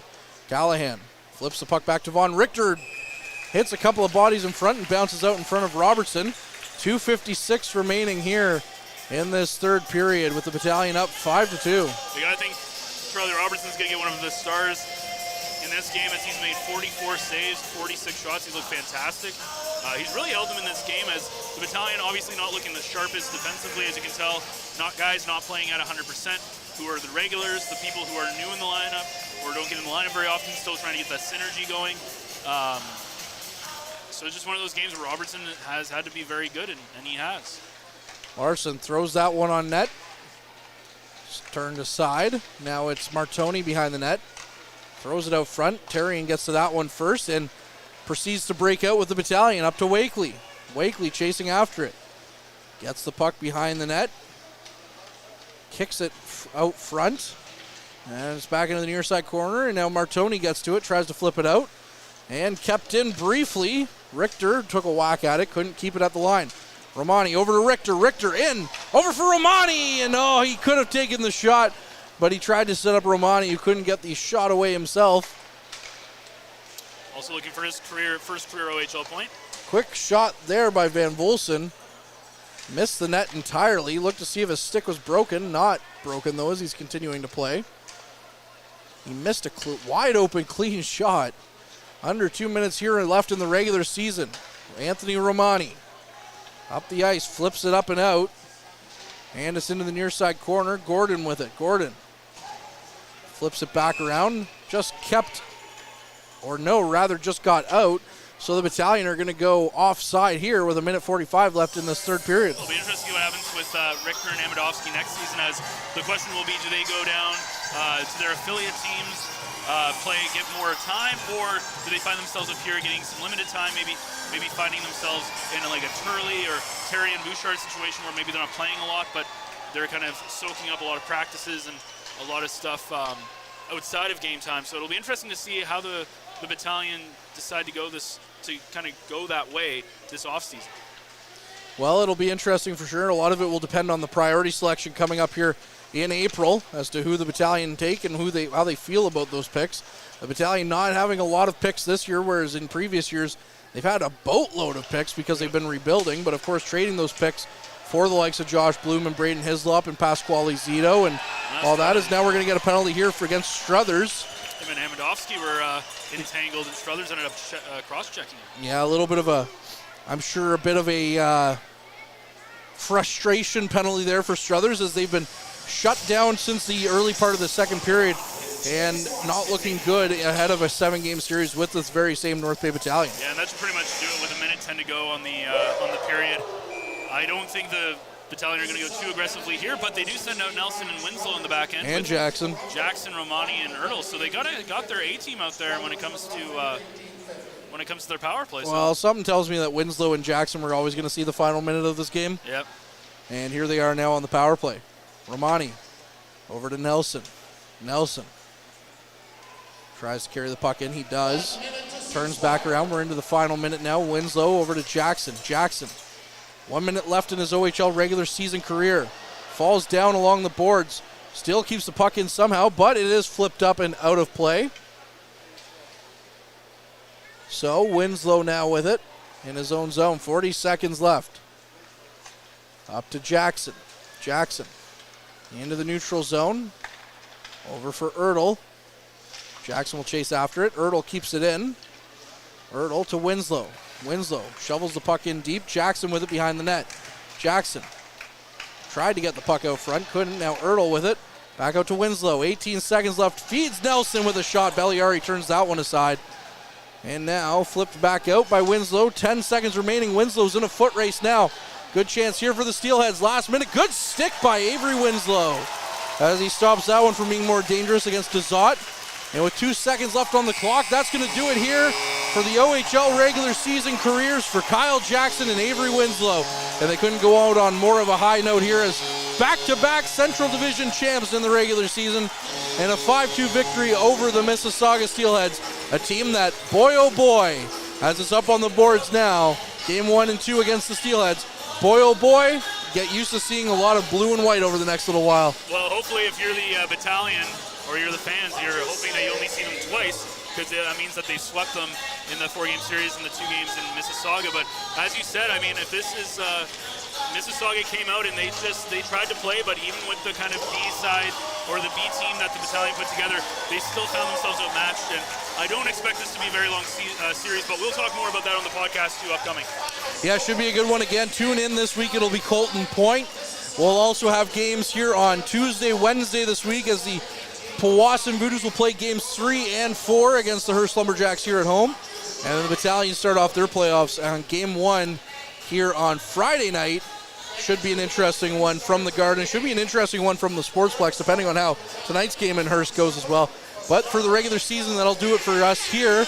Ben Sargent will take you home the rest of the way. I'm Courtney Kenny. He's Ben Sargent. Ben Long, our producer. And, of course, Derek Lindemann down between the benches. And with that being said, for the final time this regular season, keep your eye on the front line. Average Joe's Eatery and Patio Bar is North Bay's only year-round lakefront restaurant. On the shores of beautiful Trout Lake, we have been serving delicious food and stunning views since 1999. Indulge in one of our delicious menu items or simply sit with a cocktail in hand and watch the beauty of Trout Lake before your eyes. Check us out online at averagejoes.net or visit us in person at 3501 Trout Lake Road, North Bay. As a Canadore College alumni, you have access to perks. Canadore Alumni Perks. This is a lifetime membership that includes special access to great offers, opportunities to get involved, and so much more. Graduates can access discounts and special offers from businesses and hotels locally, across Canada, and internationally. Get information on special events and news, or access the alumni job portal. Keep in touch with Canador's alumni office. Visit canadorcollege.ca/perks. Great things happen here.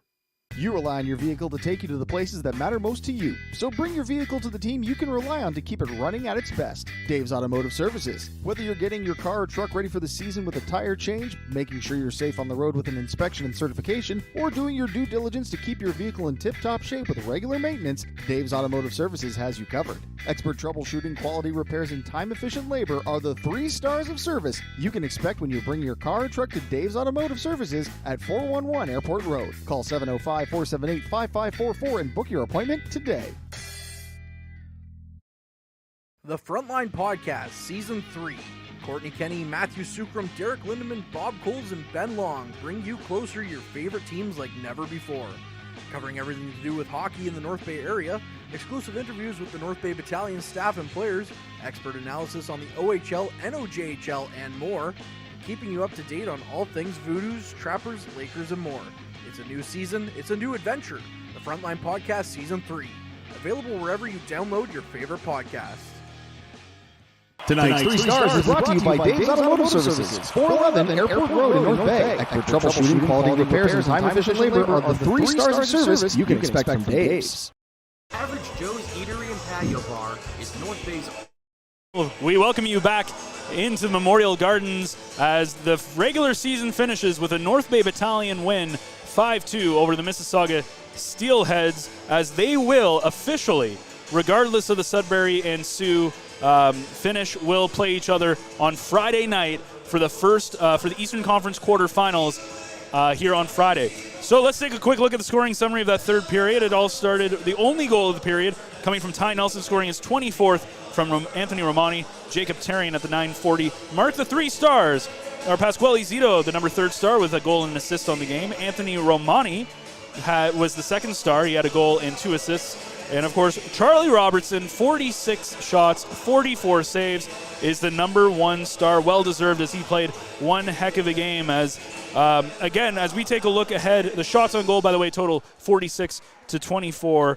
In that period, it was 16-9. Mississauga outshooting North Bay. As we take a look this week, we have a lot of action on the front line. It's a playoff action, as the Powassan Voodoos, who currently have a 1-0 a lead over the Hearst Lumberjacks, are playing tonight, and then they come home to play in Powassan on Tuesday and Wednesday night, both 6:50 starts here on the front line, as we will take you through those games. We'll have all the home games for the Voodoos as well as the Battalion. And speaking of the Battalion, their playoff story starts Friday night as they play the Mississauga Steelheads here. Puck drop at 7:07. Our broadcast starts at 6:50. And then, of course, the next game, game number 2, happening on Sunday, April 2nd, 2 p.m. start, a 1:50 start for the broadcast.